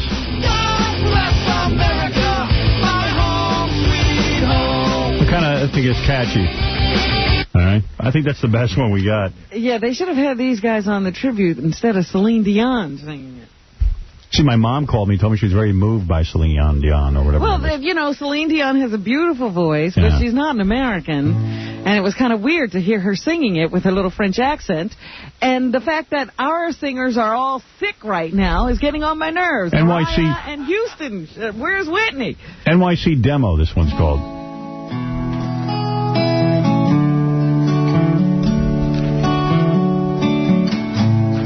Broken glass and twisted steel.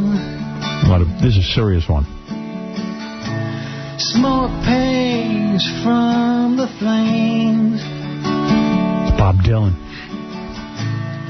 Oh my God, what has happened? Sort of Neil Young Bob Dylan. This one's called Open Invitation. Americans traditionally love to fight. All real Americans love to stay in battle. From Jackal.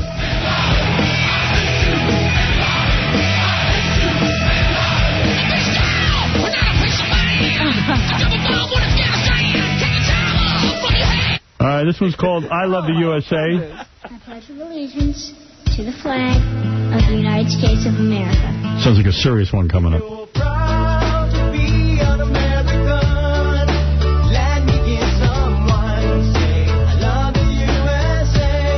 All right, this one's from Amanda. It's called Freedom Flag. Freedom Flag, not Freedom Fag.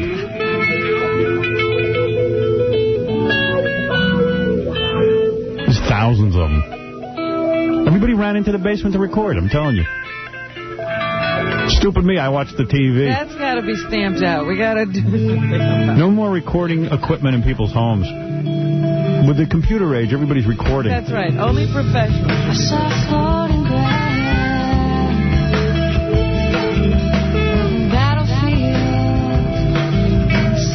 This is Shirley Manson of Garbage. And this one's called Nuclear Holocaust. That one's not even there. That's interesting. It's silent. Maybe that's a blessing. Oh, here it is.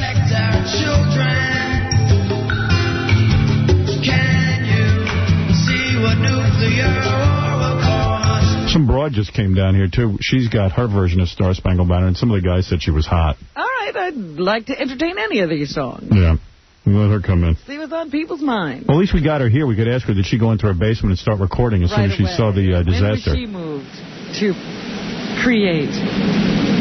Probably about 5 minutes after the...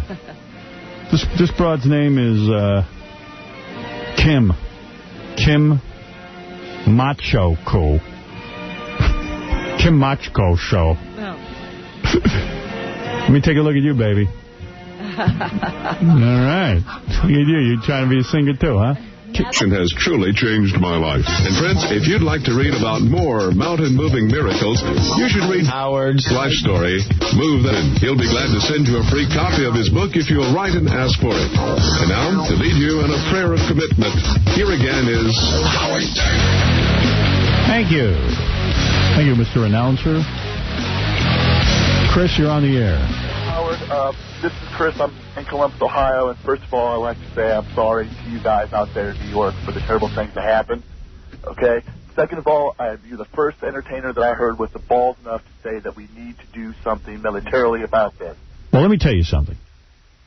It doesn't take balls to say anything. Words are not balls, but here's my feeling. I see these, first of all, I'm watching like Letterman and Leno and Jon Stewart. And I know, listen, everybody is moved by what's happened. But if one more of these guys gets on TV and starts crying, we're never going to war. Yeah, ridiculous. Every guy has turned into a female. I agree. And The women aren't crying as much as the guys. No, Oprah didn't cry. The View didn't cry. Rosie cried. But most of the men are crying. Now, let me tell you something. Rosie and all the guys are crying. I know all the psychiatrists will tell you this is a good thing, that men are in touch with their feelings and blah, blah, blah, blah, blah. No. We are in big trouble. Now, I blame it on Mr. Rogers, Sesame Street, and all these kooks who are so busy feminizing the men in this country. You know, most men have never handled a gun in this country. Yeah, I know that. They don't even know how to handle a weapon. I didn't start firing weapons. So you're a grown man? You know, when I was a little boy, my mother wouldn't let me have a toy gun. I had to grow up and get myself a real gun and teach myself how to fire because everyone is so busy turning us into women. Now, let me say something here. You better cut out this Sesame Street, this Mr. Rogers, so-called Mr. Rogers. What should children be watching? They should be watching. We need more violence on TV, not less. And if you think I'm joking, do you know that watch these kids in these terrorist countries? They are, on a daily basis, handling weapons, parading through the street. They are militarized right from birth. They're watching violence every day. Our kids are watching Sesame Street. They think Cookie Puss is a good guy. Cookie Puss isn't a good guy. No, they're always told not to fight, to be kind. Yes, if somebody pulls a gun on you. Count Dracula, who counts, doesn't kill anyone, doesn't suck anyone's blood. He counts. I think that kids feel if somebody pulled a gun on you, you should just go and hug them. Yeah. I agree. You are so right. We are in so much trouble. We need more violence on TV because TV is a propaganda tool. TV is what the government does to train people. Don't be afraid to let your kids watch a little violent here, and especially... You can't even find any violence on television. Imagine our boys who are going to go fight, 18 years old, raised on Mr. Rogers and Sesame Street. You know what? Forget that. Look at Friends. They have no clue what's going to happen. They're going to go in there totally green, and these guys have been fighting their whole lives. These kids have been practicing hand-to-hand They're combat. watching Friends and Seinfeld. None of those guys are going to fight. Let me tell you something. Most of these kids have never grown up handling a Glock. They don't even know what a Glock is. What's a Glock? They think a Glock. Yeah, they think a Glock is what you talk. Yeah, they've learned to tolerate people who say Glock because it's a speech impediment. They can't say clock. Yeah. Howard, they've been firing AK-47 since they could walk. They should be putting Dirty Harry on 24 hours a day. You know what? They got Game Boy now. All the games are rated. You know what I mean? So you should let them play the mature games where you shoot people. Do you know they even took out the Spider-Man game because it had the World Trade Center involved? Let me tell you something. We better keep looking at it over and over again, getting geared up. We got to fight these guys. In Afghanistan, you got to go into the mountains and kill. You know what? As I was thinking about the tribute on Friday night, everybody was singing these soft little songs. We need war songs. And one of the worst, I love Sting, and it was a beautiful rendition, But it was like, on and on the rain will Well, the rain's going to come. And how fragile We're going to all be dead. we are. Right. How fragile we are. All right. Get off your ass. Do a lights off. Yeah, come on, Sam. Say Jesus Christ. Say it. Come What on. are we worried Get about? mad. We got an entire country overseas right now. Go ahead. These Afghanis, these people who are like getting pissed at us. Go ahead. And they're telling their country, they're saying, we're going to kill, we're going to take our own lives to kill Americans. And what are we doing? We're worried about political correctness. That's right. Say it. We got to make sure people don't get their feelings hurt. Say Screw it. that. Get Come on. overseas Come on. and kill some of their kids. Right. And smoke their kids out of their school and punch them in the face. Right. God damn it. But what do we get over here? This is what we get. Stop playing AC/DC tunes. Yeah. Great. Play it. That's what we need. All right. Thank you, Sam. Sam Kinison raising up. He's right. We need to kill some Afghani. Thank you. Hey, thank you very much, Howard. Right. I want to talk to Chris real quick. Chris is from Brooklyn. Oh, Chris is gone. Let me... Oh, no, here's Chris. Chris is here. Okay. Chris is from Brooklyn. He is a fireman. Right, Chris? Hey, Howard. How you doing? Chris lost, and this is why I set up this relief fund. And anybody who listens to our show, please, I'm begging you to call this number, even if it's as little as $5. Hey, General Stern? Yes. This is one of your foot soldiers over in Brooklyn. I'm not a fireman, but what I'd like to tell you is that Squad 1 on Union Street, Brooklyn, which lost 12 members, is being shut down tomorrow effectively because of bureaucratic garbage. They lost their truck down in the World Trade Center. On the world, yeah, of course. And basically, they're being shut down tomorrow, and this is Squad 1 on Union Street, which has been in Parks, Brooklyn, for over 50 years. Well, those 12 guys who died bravely going into the building. Bravely. We're gonna have a real nice fund going here for the families. All of our listeners have not been sitting on their ass. They hear that we need the money, and they are contributing. And let me give the numbers two more times here. 877-280-9200 or 800-711-3050. You heard what that guy just said. 12 guys in one firehouse. There was one firehouse that was completely wiped out. Yeah, completely. Everybody, they were the first guys on the scene, and everybody from that firehouse is gone. Yeah, Paul, go ahead. Hello? Yeah. Paul, go ahead. You're on the air. Hello? Paul, you're on the air. Yes. Yes. Is this Howard? Yes. Howard, how you doing? I'm okay, Paul. Hold on one sec. What is Paul, I got to do a show. I'm sorry. He just went Hello? Paul? Yeah, Paul. Oh, okay. What can I do for you? Okay, Howard. Take your time, Paul. You just talked to my buddy. We just came back from, we're New York City police officers. We're down in Ground Zero, and for the past 2 weeks, it's been really tough, and I just want to thank you.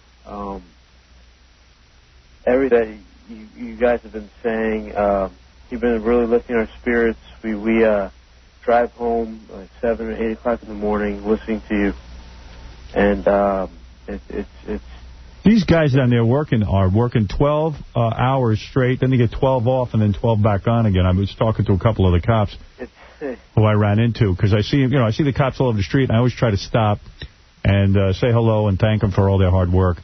And I also tell them about our listeners who are contributing to this fund. I've told all this weekend, whenever I saw cops or firemen, I went up to them and I said, listen, just want you guys to know we're out there raising money for you, because if you're going to die the way you bravely did, the least we could do is cough up a few dollars to help the widows and the families.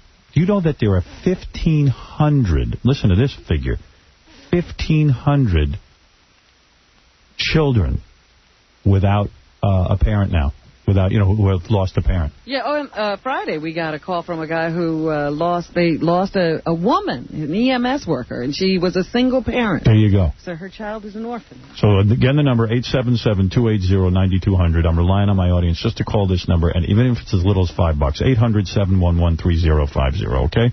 And thanks for your call. Already broken a promise. You have not mentioned the name of a police officer today. I'm going to mention Mike Gaffney. Well, you did that. Well, I thought it was going to be a new police officer. All right. Hey, Ronnie, what's Joe's last name? I can't ever... What is Joe's last name? Man. Ronnie's out there frisking people. What's Joe's last name? Mention him. He's a lieutenant. Joe Logren. There's a hero, Joe Logren. Sergeant Joe Logren. Sergeant. I thought he was a lieutenant. No, he's sergeant. He said he took his exam. He's a lieutenant. No, he's a sergeant. That should make him a Detective lieutenant. sergeant. Oh, he is? Yeah. What's the matter? You can't pass the lieutenant's exam? That's a tough exam, I hear. Oh, it is? I'm going to help him with his math. We'll never get it. Yeah, Joe Logren. Logren. Joe Logren. 112th Precinct, Forest Hill. Officer Krupke, too. You know what story I can't get out of my head, Howard, with the firemen and stuff? The one fireman who died because he was killed by somebody who jumped out a window. Yeah. That one makes me crazy. Oh, it's awful. Hey, listen, yeah, a guy landed on him. Yeah, but just imagine, a building is on fire and the people are jumping out of it. And did you see there was all these hosts are crying. And I'm just worried.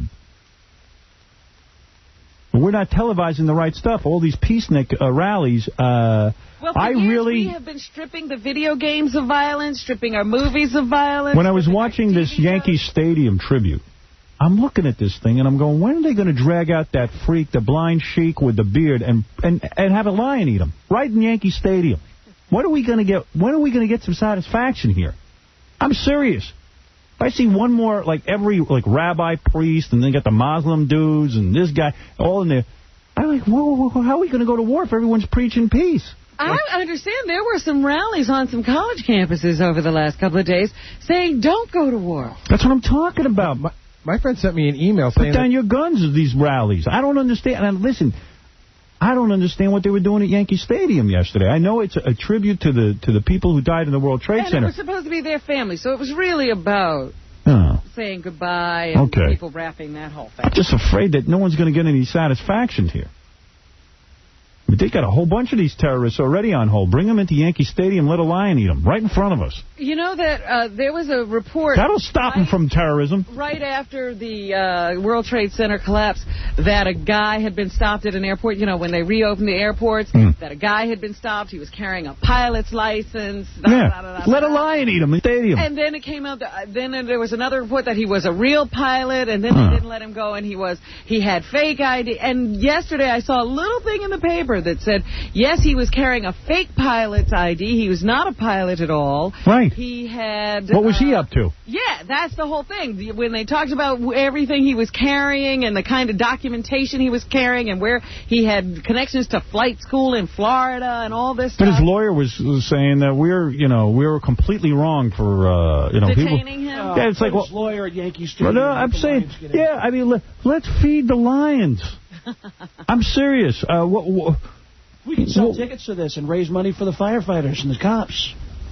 Let them eat the Middle Eastern people, bomb these people back to the stars. Why don't we take some of the broken down fire engines and some of the cop cars and airdrop those on the guys in Afghanistan? What is it, Gary? A friend sent me an email. There was a professional soccer game in Greece over the weekend, and when they asked for a moment of silence, a lot of people booed and they started burning the American flag. Yeah, that's what I'm talking about. They hate us. All these countries hate us.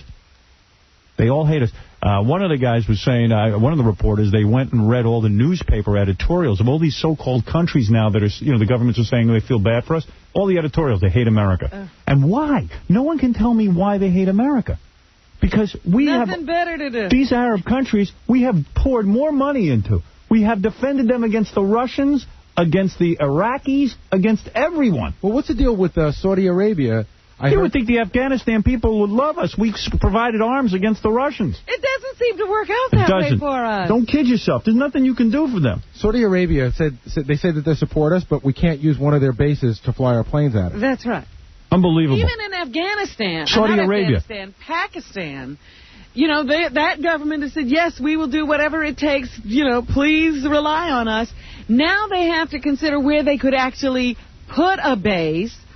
Or supply us with medical services if we need that, because the country itself is so anti-American. They are afraid if we put a base there, they'd sabotage everything and try to kill our troops. And we're the ones who supported Pakistan. We poured money into Pakistan. And we gave them the big reward on Saturday. We lifted the embargo, the trading embargo. We're crazy. Nick, you're on the air. Not only lifting the trade embargo, but hello, Howard. Give loans, pay them money. Yeah, go ahead, Nick. You're on the air. Yeah, listen, this sucks. This thing with the kids today, it's getting worse. Because I got sisters and cousins. I tell them, why are your boys playing football? Oh, no, it's too dangerous. They're playing soccer. Let me tell you something about soccer. That's for girls. Yeah, tell me about it. If we're going to raise warriors, You can't play soccer where you bounce a ball on your head. I tell my nephews. I yell at my nephews. You're absolutely right. That's a feminine game. And you know what? Where they play that? They play that in these European countries. Right. No use for America. Right. Thank you. Soccer I wouldn't allow soccer anywhere in this country. You can't smoke near these kids. I grew up in would never have... Yeah, kids can't even smoke. I grew up in a family. My mother would have me on her lap smoking. They were playing cards. I'd wake up 2 in the morning on my grandmother's bed. These kids are coddled. Unbelievable. I mean, football should stop being played with knives if we're going to start getting ready for war. He's absolutely right. Oh, I can't let him play football. That's too dangerous. If I had a son, he'd be playing football, of course. They should be playing that game where you have the ball with the spikes on the end and you're swinging around. My daughters play soccer. That I understand. That's good for them. They get exercise, keep them in aerobic shape. And these mothers are so proud, soccer moms of USA. Oh, we're soccer moms. Soccer moms. We're going to get soccer. You wait till you see how they sock it to us. I know. Thank you. You're right, Howard. Thank you. How are we going to teach these babies to fight now? Oh, they're going to watch Mr. Rogers in Sesame Street. No, but I'm saying, if we have to go to war, how are we going to teach them to fight now? Oh, forget it. Fight. You send them to Roosevelt. I got my ass kicked every day. You learn how to fight there. They're way behind. You got to start training these kids young. You got to let them watch violence on TV a little bit. Dominic Barber. You got to have violent video games. Dominic Barber, you're on TV. I mean, you're on radio. Thank God you're not on TV. Dominic, go ahead. Hello? All right, he's gone. He calls and then he hangs up. What's going on? Don't put him He's through done anymore. That a couple of times now. I went out to dinner with him. On Friday night. Dominic Barbara. I was getting together with Scott and Maya. Scott Einziger and Maya Brenner are getting engaged. They just got engaged. They are engaged. Yeah. So I figured I'd go out with Scott and Maya and congratulate them that they're getting married. What a hypocrite you are. Well, on the air, I tell you. You know, listen, I blasted him pretty good, so I figured I'd better go make amends. You're a hypocrite. No, I'm happy for them. You don't understand. I'm happy for them.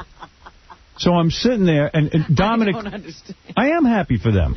It sounded that way. But I am. Listen, if you could be happy being married, go for it. Right? Sure. I mean... You're against marriage, so why celebrate it with people? Because they're happy. That's a hypocritical thing to do. I'm against marriage for me, and I'm more than anybody else who gets married. But you want to get married, I'll celebrate your marriage. In fact, I'd love to go to the wedding. I'll be the goddamn best man if they want me to. Hypocrite. Well, you see it the way you have to. I don't. When is the wedding? Did they say? No, that's the new thing. They're like this. We're engaged, but we don't know when we're getting married. Like loose, like the loose hippie couple. We don't know when we're getting married. They know exactly when they're getting married. Well, you told me Maya has it all planned. It's almost like people are embarrassed. She has a schedule. Yeah, people are almost embarrassed to get married now. Because then, so listen to this. So Dominic calls me. He goes, I want to see you for dinner. I said, I'm going out with Scott and Maya. If you want to join us, fine.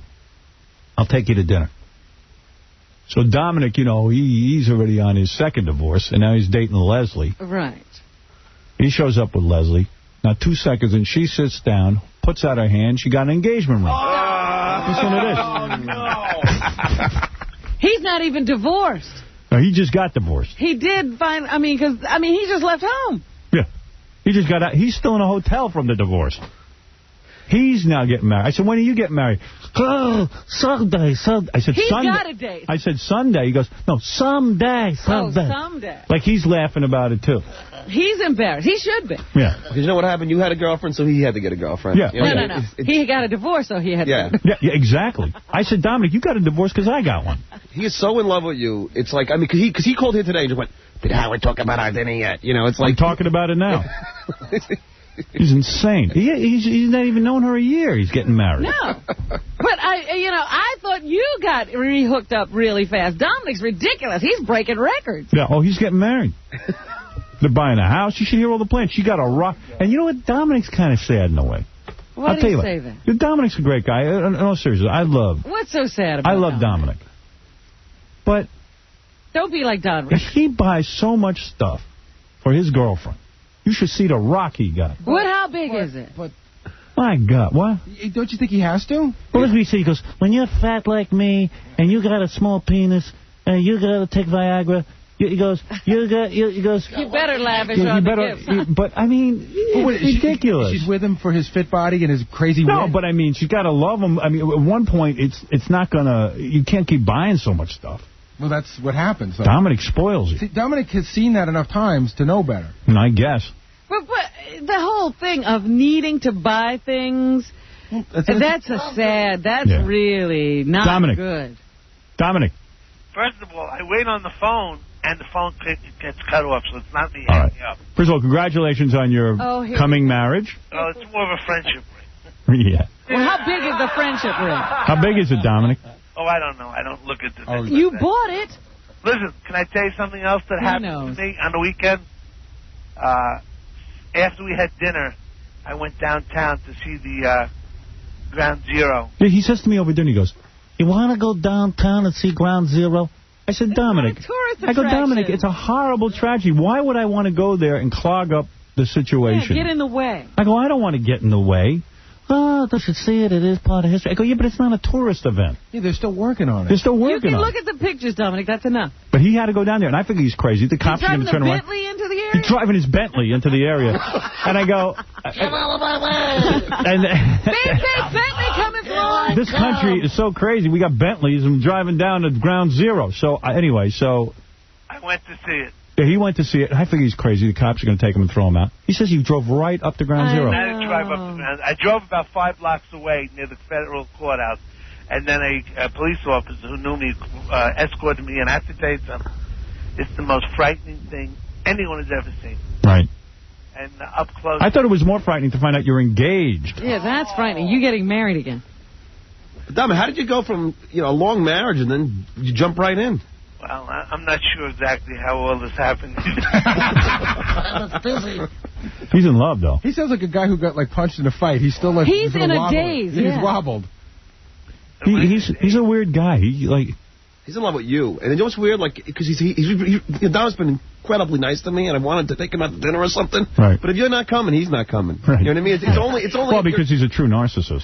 He'll only hang around with people who will enhance him. Yeah. I'm afraid, John, you're not doing much. Yeah, you don't enhance him. I'm not a big enough star to hang out with Dominic. That's not true. We're going to go out. Yeah.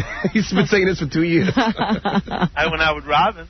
All right, hey, Dominic, I got to move along. All right. But really, he's really getting married. When are you getting married? That's the other joke. It's like, Someday. Someday. You know when. You know when you're getting married. No, I swear to God, there's never even a discussion of it. Don't be silly. Well, why'd you give her a ring? Don't be silly. Then why did you get engaged? I don't want to talk about it. And don't you think it's kind of sad? Seriously, Dominic. Yeah. You buy so many gifts for your girlfriend. Yeah. In fact, it's embarrassing if you have a girlfriend, you're on Dominic. I mean, this guy buys tons of stuff. Well... I don't know about that, but go ahead. But I mean, seriously, the amount of dough... What is the list of stuff? Hey, can I ask you a question? Well, I'll tell you. I mean, earrings the size of the World Trade Center. They were not. They're small little earrings. Right. Diamonds? Diamonds. Howard, does Dominic have more... Diamond necklace, I don't know. Wearing a necklace? Unbelievable. She wasn't wearing a necklace. And Dominic has to wear everything. He bought her a car. I know that. No. Yeah, you did. You did! You know, you just... Did you buy her a car? No. First of all, she's a lawyer, and she makes her own money. She's a very successful lawyer. I don't know if you know that. Very successful. She's a very good divorce lawyer. What kind of car is she driving, Dominic? She drives a Mercedes. You can hear in his voice that he bought it. Then he bought the diamond engagement ring. Right. Which is the nicest ring I've ever seen. Oof. It's beautiful. It's the same ring Seinfeld bought. Big deal. Oh! Yeah, same as Jerry Seinfeld. How come... Let me ask you a question. I mean, I don't know finance and everything, but I know that you got divorced, and it clearly affected you financially. Yeah, absolutely. It doesn't seem to have affected Dominic at all. Well, because he's a lawyer. Yeah. No one screws with a lawyer. Only people get screwed are civilians. Herman and I are still good friends. How much did that ring cost you, the engagement ring? I would never say that. I don't even know. Just tell me how many carats You know what the tax on it was. Give me a break. Tell Robin how many carats. I don't know. Howie, don't you dare. I don't 50 know. grand, right? Huh? At least, right? More? I don't know. I'm not saying. The house is empty a lot this year. Don't you dare. There's also vacations. You could throw those in because Dominic's going on vacation. Oh, yeah. He's a spender. He's a spender. Did you get down on one knee? Oh, please. Who helped you? One knee. Guy can't even do a sit-up. How'd you propose, Dominic? Who's in better shape, High Pitch Eric or Dominic? Oh, High Pitch. Oh, you think yeah, so? absolutely. Are you crazy? Did he propose in a gay way? Are you out of your mind? Want to come in and do a physical fitness test against High Pitch? Are you out of your mind? Hey, Dominic, let's get How back did you to propose? Excuse me? How did you propose? I don't remember. Come on. Come on. Difficult issues for me. What? These are emotionally difficult issues. All right, I'll tell you this story. He's walking through Tiffany's with her. I don't know. They go to Tiffany's on dates. Now, let me tell how you propose. Why is that a secret? And if he bought that ring at Tiffany's, forget about it. He proposed by giving her his credit card. Here, I want you to put your name on my credit card. Oh, my This is goodness. all silly talk. I'm more interested in what's going on in Ground Zero. You know what? I can see that on TV. I need to hear this. You know, Ground Zero is You're more interested in ground beef. You'll buy another house, John. Just sleep.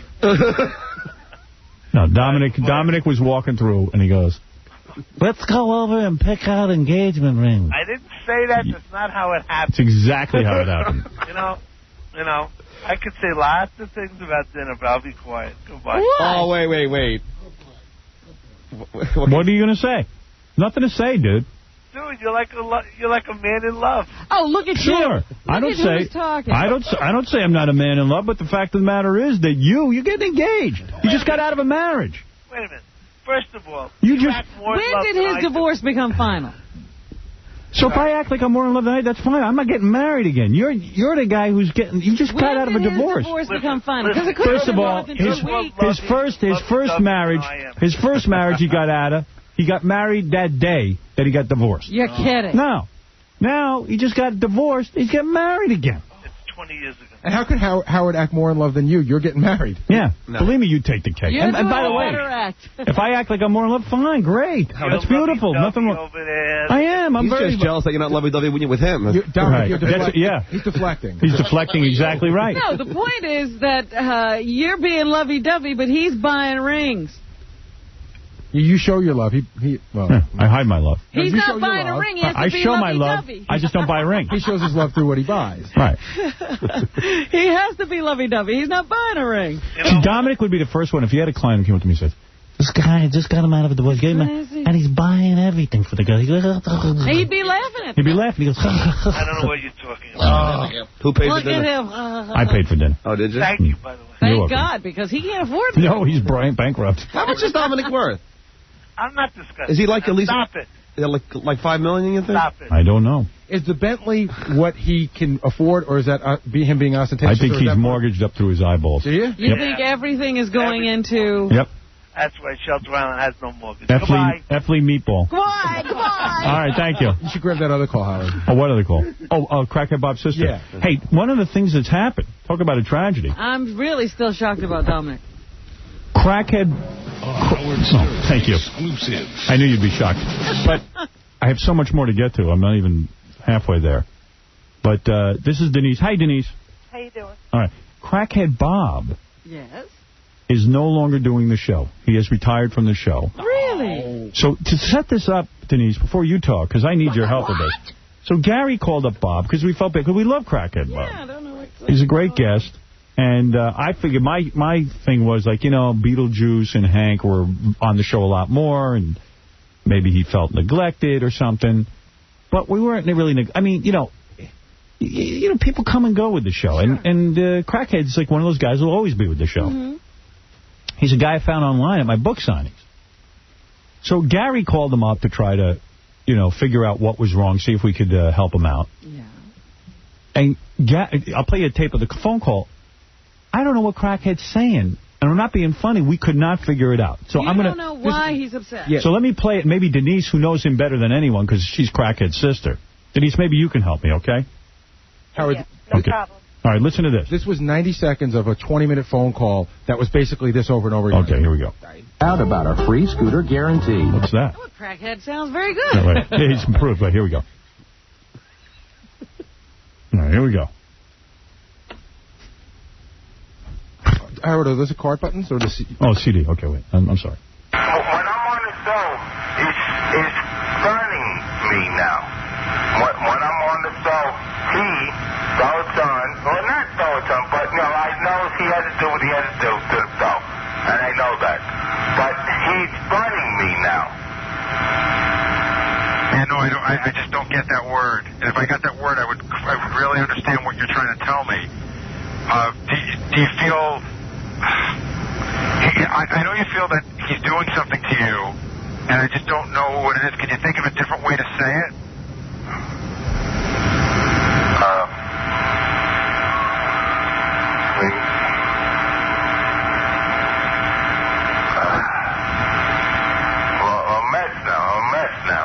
Don't take your time. Don't be a mess. See, that you said fine. So I know if you just think about it, you can get it together. There's something that you feel like is being done to you. And I sort of got the word, but I can't really fully get the whole word. And it's not burning, and it's not turning, and it's not spurning. But does it sound like any of those words? Wait, again. He's running me. He's running. He is turning me.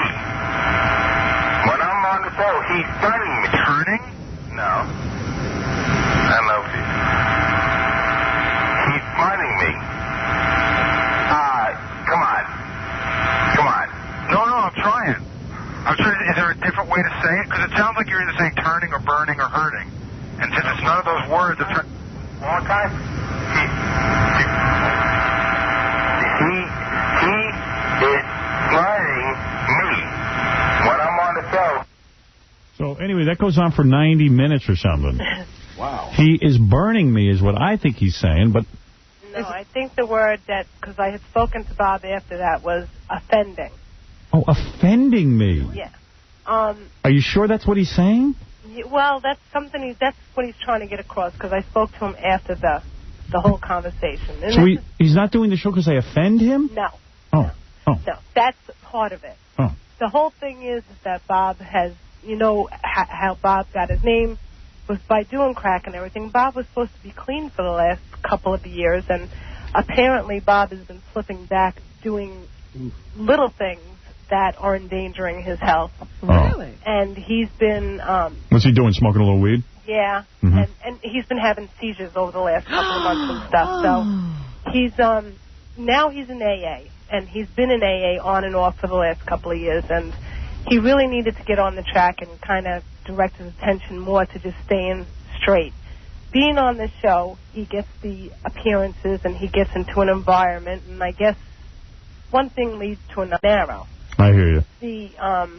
The part about the offending, he did get upset, I think he said, the last time he was on the show, but that's not it, See, I heard he was offended because sometimes we keep him waiting in the green room, but it's like, Bob's one of these guys who used to wait online at my book signings and stuff. Over, I think. So I always figured he wanted to hang out at the radio station, which he always told me he liked. So, it was never a rush to get Bob in here. Yeah, no, that wasn't his problem. That really wasn't his problem. Bob loved being a part of the show at that time in his life, but I think he had to make a choice.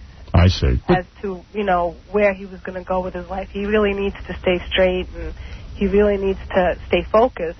And I guess that was kind of a diversion, being on the show, hanging out with different people, and being recognized. Maybe filled his head a little bit. He had some cash in his pocket. And, right.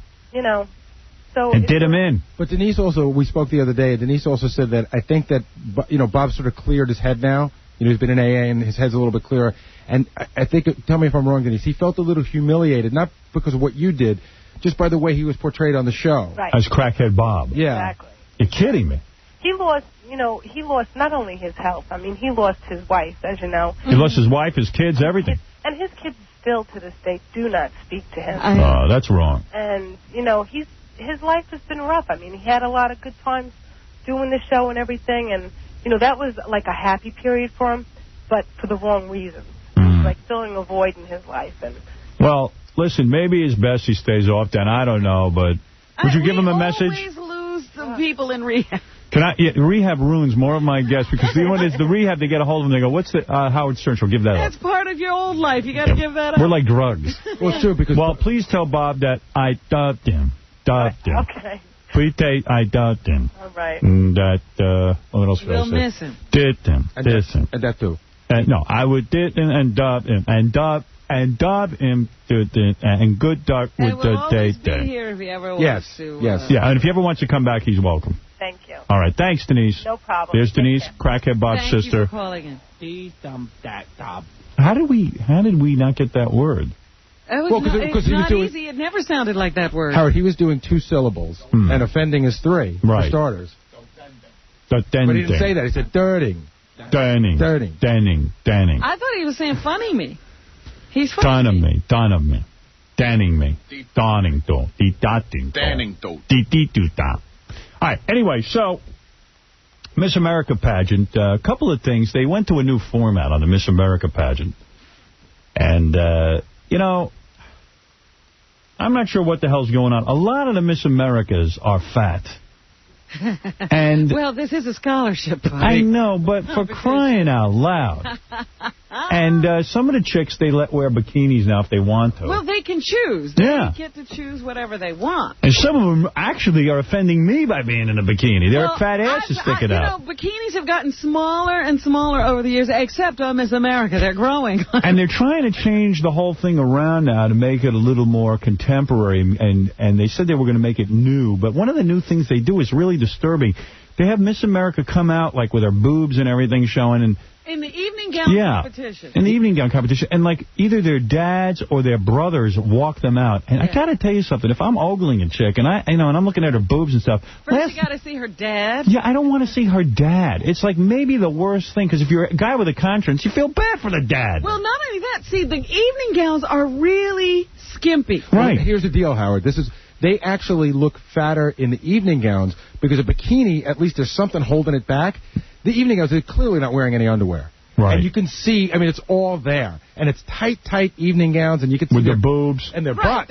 It's their butts. Their boobs are out, their backs are out, and the butts are prominent. Yeah. And then, Dad is with them. Yeah, exactly. It's the outfit that they take off at scores before they show you what they're going to show you. Again, even in Miss America, they ask a lot of the chicks what they think politically. And you want someone to come out and go, you know what, I wish we'd bomb all those goddamn freaky terrorist countries. Miss Congeniality's like, well, we all have to get along. Everyone has to be peaceful. And it's like, well, how are we going to go to war if everyone's so peaceful? There's no enemy. But you know what really bothered me? I said, all right, at least Miss America will be interesting this year. They're going to ask them questions in a quiz, and they're going to compete against each other. Yeah, they didn't even do that. They did it, but everybody got to answer the same questions. All they had to do was push a button, and there was never any reference made to who got it right or wrong and who won. They just went on. Howard, there's a big discussion about whether to have the pageant or not. Yeah. So, 50 states and District of Columbia, 51 altogether. They let the girls vote, and the girls voted 34-17 to go on with the pageant. Yeah. That it was important that it go on. Yeah, but the other thing is they were also trying to do the Survivor thing. They were going to have the girls who didn't make it into the finals vote as the 8th judge. And so they go back to them to talk to them during the competition to see what they're thinking. But nobody is ever going to give a real answer. They put on that fake Miss America smile, and they go, oh, I can't choose because all those girls, any one of those girls, would make a great Miss America. Yeah, right. They probably hate each other. Thanks a lot. Who won, Robin? Miss R. Yeah. Tennessee she had some kick-ass body, man. Well, that's the problem. They now give it to people who they think will be smart. Right. I like the idiots. The good-looking idiots, that's the ones for me. None of them are all that smart. Let's get serious. The questions they asked them were like $100 questions on Millionaire. Oh, really? Hey, by the way, on Fox tonight, I think it's tonight. In fact, there's some of the questions we asked the strippers, like, what country gave us the Statue of Liberty? Did all of them know it? All of them got that one right. Yeah. But then there was a question, this line, when in the course of human events it becomes necessary for one people to dissolve, that is the first line of what? I don't know. What is that? Well, your choices are the Constitution, the Declaration of Independence, the Bill of Rights, or some other document. A? What is it? I forget, whatever you just said. Independence? Constitution? I don't know what that is. It's the Declaration of Independence. That's what I just said. It was a total guess. And most of them got that wrong. On Fox tonight. Got wrong. One of the questions was, who was the first African-American Supreme Court justice? Clarence Thomas. You should be in the competition. Yeah, I would lose. Put on a bikini. Yeah, I'll put it on. Thurgood Marshall. Hey, listen to this. On Fox tonight, who wants to marry a prince? Now, what country is this? No, come on. Where do you get that? What country is this prince from, I want to know? I don't know. Like, Like, where is the prince from? Does anybody know? Because usually princes are Middle Eastern for the most I'm part. thinking that this is a pretty cool thing. There's some princes who aren't, but what is a prince who's going to do this? You know Fox is going to find some guy who's supposed to be a prince. He's the Prince of Maui. Yeah, he's exactly. the prince that the royal family lost the country and all their money. Yeah, you know what? My mom thought I was a prince. So, but anyway, they're going to have... bring up a good point. The new season is starting on TV this week. Well, I got to say something. Even though it's CBS, and I love CBS, we work for them and all that, but I know many good things about this Richard Dreyfuss show that was supposed to be on last night, you know, after 60 Minutes. It was so bad. You heard good things about it? Yeah, I read all kinds of good reviews of it. You didn't? Well, no, I'd seen the... I went to the CBS when they show it to everybody. I saw like 6 minutes of it, and it was... Boy, it was death. It was like Mr. Holland's Opus Light. I know. It was a really bad show, and good Lord. And the 2 I Oscar heard winners. good things about it, so I T-voted. I was going to watch it today. Bad? Sometimes I go to pitch TV shows to listen, and I got better scripts, like in the garbage pail, that are better than this. But And Richard Dreyfuss isn't attached to them. I guess. And big deal. Who cares about Richard Dreyfuss? And Marcia Gay Harden, both He's Oscar an winners. Academy Award winner. I don't care, man. It was sucked. And then Richard Dreyfuss has an 8-year-old kid. This guy's about 65. It just doesn't even make sense chronologically. Yeah, who's he? So, I don't know. I don't know. Bad, huh? Yeah, that was real bad. I stuck with it for about 15 minutes, but then I gave up. I was snoring through it. I'm watching, this Friday I'm watching, I think it's called Citizen Baines. Yeah. I don't know, there's a really hot chick in it, and I'm going to watch Citizen that. Baines. I saw some show with wolves. Yeah, that's Lou Diamond Phillips. What time is that on? I think And that's a CBS show. I think that's a Friday night show. And that's a funny thing because there's a lot of nudity in it, but unfortunately it's Lou Diamond Phillips when he turns into a wolf and back or whatever. Oh, great. Or whoever the wolf is. Hey, there's a good idea. Let's have Lou Diamond Phillips naked. We're going to have nudity. It's going to be Lou Diamond Phillips. Yeah, great. Yeah, I'll tune in for that. But there's this show that I'm looking forward to that's going to come on Sunday nights, I think, on ABC, where this girl, I think it's like everybody's going to try now to have their own dark angel. Yeah. So it's a girl, a good-looking girl who kicks butt. She's Seen supposed it. to be like some kind of spy or I got an advanced copy of it. And? It's good. All right. It's a good show. Because they're showing it next week without any breaks. They're not even going to put any commercials in it. It's a good show. You should watch it. I'm looking forward to it. Yeah, that's a good show. That one's, but the one on CBS I'm going to watch with the wolf. Yeah, I would Wolf Lake, I think it's called. Yeah, I'll watch that. Any wolf killing people and stuff. It's time to get more violence on television. I keep saying this. Well, they look like, I don't know why, but there are going to be a lot of spy shows this season, which is perfect. Which proves that a lot of these network programmers knew about the attack. That's right. And they should be thrown out of the country. Yeah. Anastasia, you're on the air. Anastasia, speak up quickly, please. Yeah, hi, Howard. How you doing? All right. First of all, I'd like to say I think what you're doing on the air is awesome. I've been a big fan for a long time. Let me give the numbers again. If anyone in my audience can give at least $5, 877-280-9200 or 800-711-3050. Please, if you listen to the show, $5, something. Go ahead. Listen, I wanted to call and talk to you guys about Gary talking about the American Beauty pageant because I knew Gary. I used to work with him a while ago. And we all know that in the flash second he would do these girls. Oh, sure I would. No doubt about it. I know that for a fact. Well, yeah, who says no? I do a lot of girls that are sub caliber, but but I expect on the Miss America pageant to see, the top 50 chicks in the United States. Yeah, again, like the way we're raising boys to watch, the way we're raising boys to watch nonviolent programming, same with girls. Now we're raising girls to think it's okay to walk around all fat and you could be Miss America. Putting on a bikini. Yeah, putting on bikinis like it's pleasant to look at. Did I do you? Well, I'll tell you what. They had to do something to get on that stage or else they never would have made it. Whatever. Did I ever do you? Anastasia? Oh, yeah, did I ever do you? I don't think that has any relation to the See, conversation. I wouldn't do anybody. So Gary did you? The joke, Gary, is that you're fat, so I can't even believe that you're saying anything about these people on stage. I'm not as fat as I was last week, and I don't go on stage saying I'm one of the 50 best-looking guys in the country. Right. All right. My second topic is I wanted to find out if you guys knew what the Best of Late Night did last night. That was very offensive and very insensitive last night on the television. Why is it Check insensitive? that out. Why was that insensitive? What did they do? They did 3 Letterman skits in a row in quick succession in under 5 minutes, and supposedly it was the Best of Late Night. And you're not going to believe this, but it was 3 things in a row. It was a truck that was crushing some Barbie dolls in a row and isolated. It's not that big of a deal. So you go, oh, that's not that bad. Then the second thing they showed that what they thought was the Best of Late Night was them throwing the watermelons and the cantaloupes off a tall building, smashing onto the ground. Why is that offensive? Well, I'm just letting you know what they showed. I thought that this was very interesting. Well, you said it was offensive. Get to the offensive one. Then they threw the Molotov cocktail off the top of the building and exploded on the ground. And then, again, isolated, it's not that big of a deal. Are you aware that 6,000 people died at the World Trade Center? Yes, I am. And So how can you worry about that? Why is that offensive to you? Let me tell you what the third skit was in a row. Direct your energy to solving problems. The third skit in a row was Letterman standing in the middle of an airplane packed with passengers, and he was walking around with a half mannequin corpse, just the legs, and he was shoving it out the window. And like I said, these individual skits... Oh, come on, honey. You can't be for real. What are you now, the politically correct police? She's the person who's going to get all the violence off the TV. Honey, we need more violence. I applaud it. You just said you are judging it. You said it was offensive. No, all I'm saying is that... If you want to improve the world, go on a diet. You don't think that was unusual, that they played those skits in a row? No, because first of all, they taped that special months in advance of this tragedy. Yeah, I don't think anybody in their editing department bothered to take a look at it. So what? That doesn't offend us. What offends us is that people are dead, that we're under attack, we're about to go to war. We don't care about a dumb late-night TV show. Bunch of late-night hosts who all sit and cry on TV. Well, out of all the thousands of Letterman skits they could have chosen, first of all, they weren't even You're in sync. I got to hang up on you. You're making me mental. Put your energies elsewhere. Yeah. Put your energies into helping. You know what you need to do? You need to go down to Chelsea Piers today and volunteer to serve meals to the firemen and police officers. I don't eat them all. All right?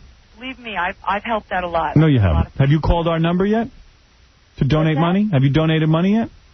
Not to your number, That's what I thought. Okay, thank you. Stop watching so much TV. Let me worry about TV. Insane. She's a complete crackpot. We have those tapes from the telethon, Howard, if you want to play. I got to take a break first. John is from the New York City Fire Department, EMS workers. And, John, thank you for all you're doing down there. We called thank you. And my audience is going to come to your aid, and I'm telling you they're going to contribute, and we're going to help the families of the guys who died. I appreciate that, but we called just to thank you for mentioning us and our colleagues in the fireside and the police department. You bet. We appreciate it. All right, John, thanks. Thank you. All right, 877-280-9200. We got to take a break. We'll be back right after these words. The Howard Stern Show. We're going to do a tribute to my late wife, who really is the great Martha Raye. How do you keep the song from fading too far?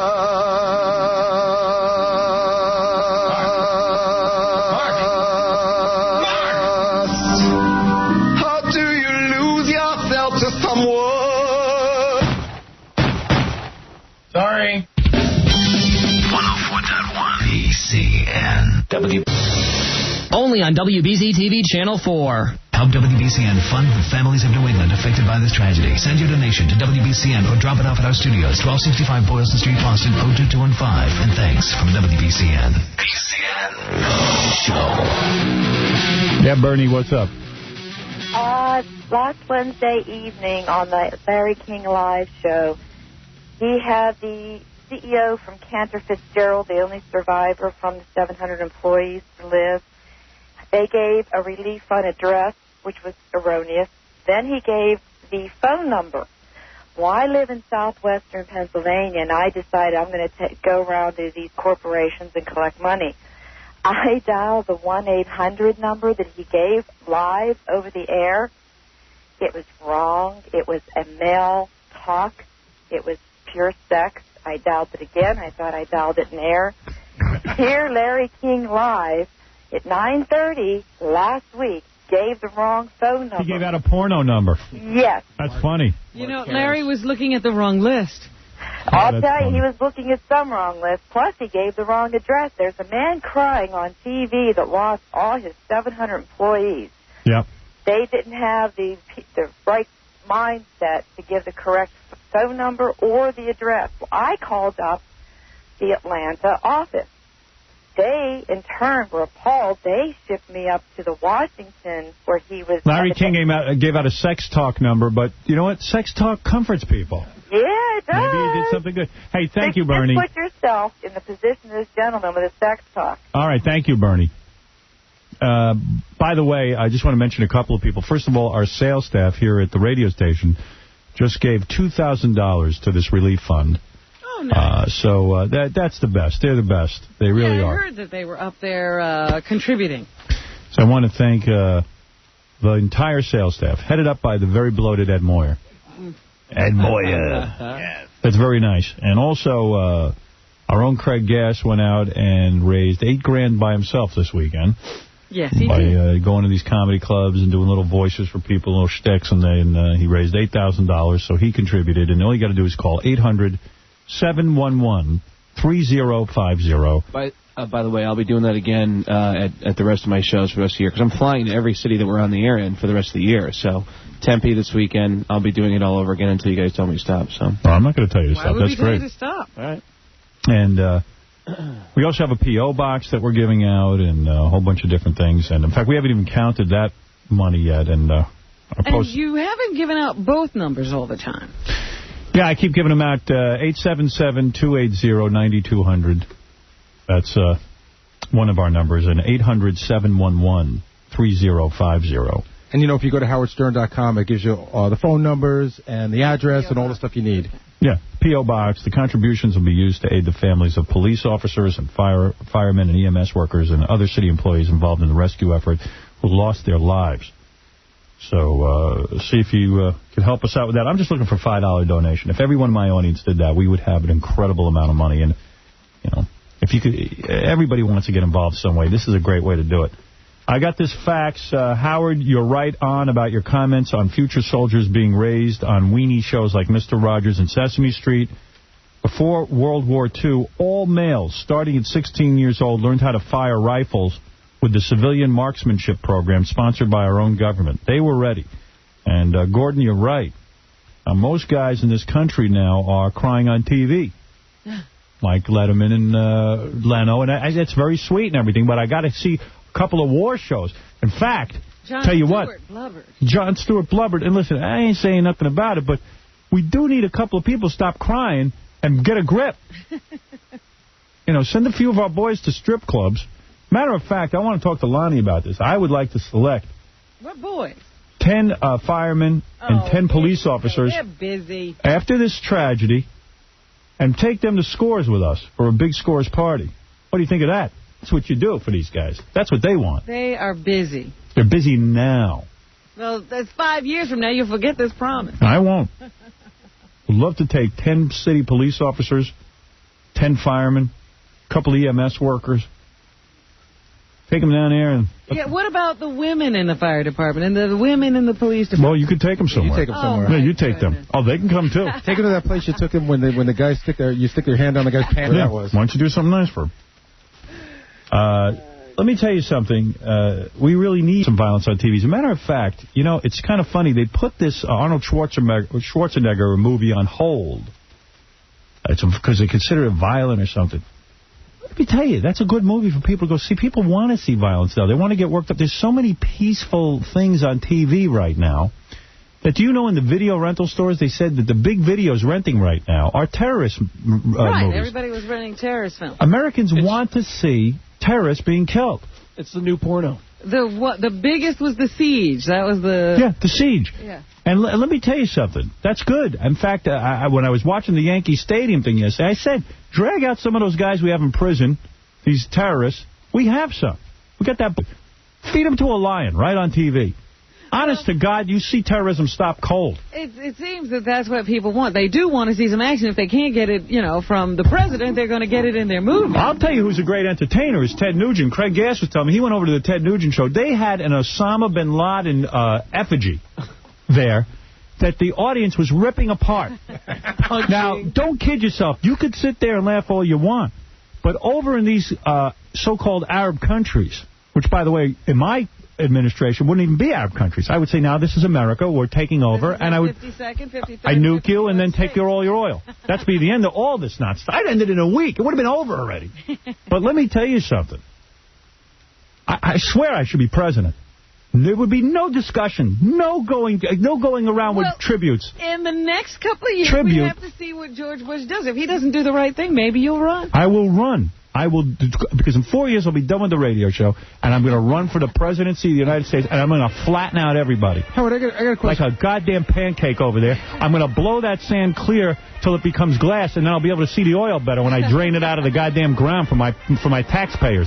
Here's what, at the pump you're going to be paying 7 cents a gallon again. I got a question. Like when I was a little boy, yeah. Do you think 7 cents a gallon? I remember 7 cents a gallon. I remember that. You're damn right you do. Where? Right here. Oh, please. Do you think that this country is capable of doing the things that you say? Or is our military that strong? See, I always get nervous that... Our military is strong. But can we go and beat up... I mean, we can't go take over the entire Middle East. You don't have to. First you nuke it. And there's no people to And then there's worry no about. people to fight. Yeah, but they have bombs too, don't they? No. Not like we have. But we have technology. India and Pakistan have the bomb. They have 18 little nuclear bombs. Pakistan we could wipe out before they get us. How are they going to launch that thing? They don't even have a launcher. Well, you do make a point. Ted Nugent had Osama bin Laden in effigy. In Pakistan, George Bush. That's right. In effigy. Let me tell you something. George Bush is my president. How he got there is a little questionable. But okay. But he's there now, and he's my president. And I don't want these friggin' terrorists taking a thing of effigy of him and ripping it up. Ted Nugent, a real American... A man who played with guns as a child. Played with a man who is not afraid to kill. An expert crossbow hunter. And has trained his children to shoot. Well, hey, you can laugh all you want. Those kids are combat ready. His hot daughter... I would be afraid of them. His incredibly hot daughter uses every part of the deer. Yeah, even the urine. You know, the other thing that I don't even know if I mentioned this last week. Walmart announced that gun sales were up. Good. Right after the World Trade Center. I own 2 guns. I'm ready to fight somebody. Come on, let's go. I was saying that day, give me a gun. I'll be right at this window. I go down to the range. I shoot. Robert pointed to a wall that has no window, by the way. Right. But let me tell you something. You must understand something. Hey, it's the idea, the thought. The wimping of America. No violence on TV. I can't tell you how many guys came up to me. Yeah.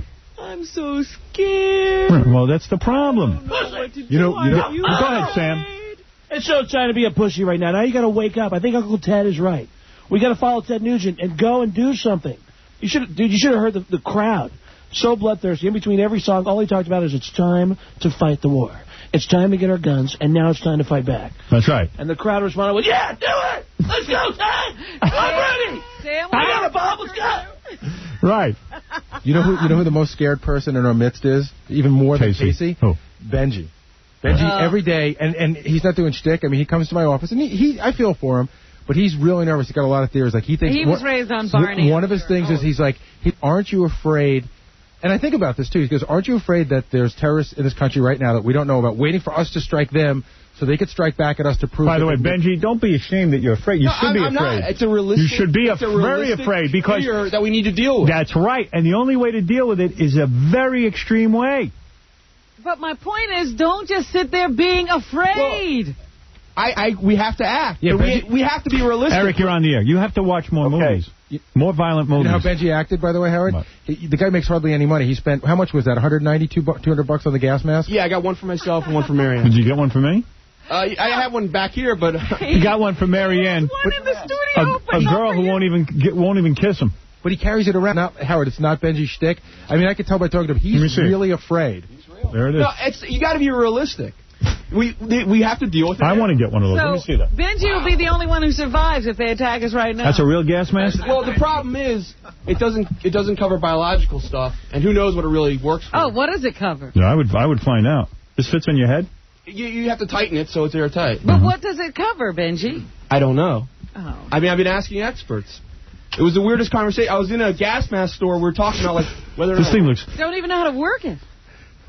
Man, I gotta get a chick who's willing to wear this. There's some website that has like sexy chicks in gas masks. Yeah, I need that. I like it. I like rubber. You know what? That'll be G. Gordon Liddy's next category. Yeah, honey. That's it. Okay, here we go. Eric, you're on the air. Okay. Hello? And then I'll play these tapes. Yeah, go ahead. Yeah. The deal is this, Howard. I'm a huge Tool fan, and I'm going to see them at the Garden They're playing Monday and Tuesday next week, first and second. They don't even bring up Tool to me. I don't like those guys. I love their music, but I don't like promoting them because they screwed me over. They are tools. They are tools. Yeah, well, here's what's going on. I've been reading on the Internet about their concerts and how they're addressing this tragedy. Because a lot of people obviously are chanting, USA, USA and whatnot. Thank God. And they're shooting it down by saying, they're saying a number of things. They're saying, number one, this is not a political forum. And I'm like, guys, listen, the whole country's a political forum right now. Imagine saying that. Don't they realize that their way of life is being attacked? They are tools. No, they don't understand anything. I hate when bands are political. They can't make that music. Leave the politics to the disc jockeys. And not just and a band like Tool that has a song like Intolerant that is so perfect as a way for people to release their anger. Listen to me. Don't even go to their shows. Yeah. Please. Please. I mean, I want to respect their opinion. USA is good to chant. Tool. Thank you. Okay. Those guys, I have no use for them. They told me I could use their song. I'm not going to go into why I got a beef with them. Hey, tomorrow, let's just say this, for a little fun, porn star Tabitha Stevens will be here. I like that. Enough with all this down conversation. Have we met her before? Yes. We have met Tabitha? Yes, she's really, really cute. And the last time she was here, she called me twice to give me her phone number to give to you. Really? Yeah. She really wanted to hook up with you. She wanted to have dinner with you. Really? I mean, she didn't say she would bang you, but she's a porn star. What's she going to do? Oh, she'd bang me. She'd love me. To talk. She'd love me a long time. But I do have to say that she was impressed by the amount of hits she got on her website. That's what really got her hot. And then she wanted you. Really? Yeah. Well, whatever. Yeah. See, I can do things for her. All right, here's a couple of tapes. I didn't see the show Friday night. I'm probably the only man in America, but Bruce Springsteen sang. A couple of highlights. You have a bunch of notes from the show Friday night. Gary said he liked this. I didn't know what Bruce was singing. Yeah, I thought this was a great Gary's song. a big Bruce fan. I am. Yeah.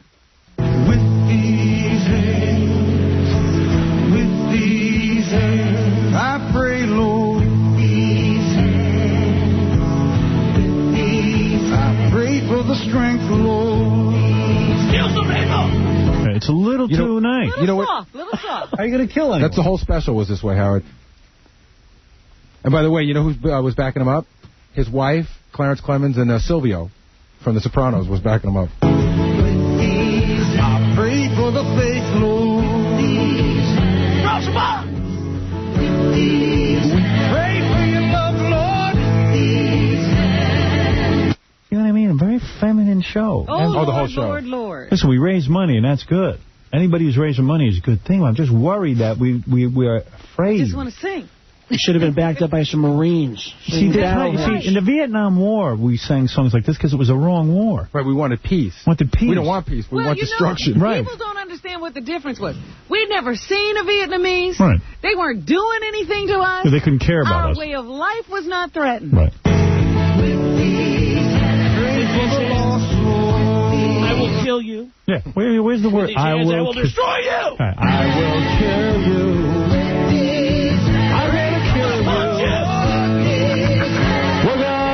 You. I'm going to smack you. Yes, Sam. That's what people want to hear. Right. With these hands, I will bitch slap you. I will bitch slap your kids. I'll bitch slap your whole family. I'll get them all out of the house, and then we're going to nuke you. That's what people want to hear. Right. That's with what these hands. These hands are going to push the button on you, Let's talk to Jesus and think this one out. No, that time is past. Right. With these hands, me and Springsteen and the E Street Band and Clarence Clemens, very intimidating looking black guy, we're going to smack your ass around. Right.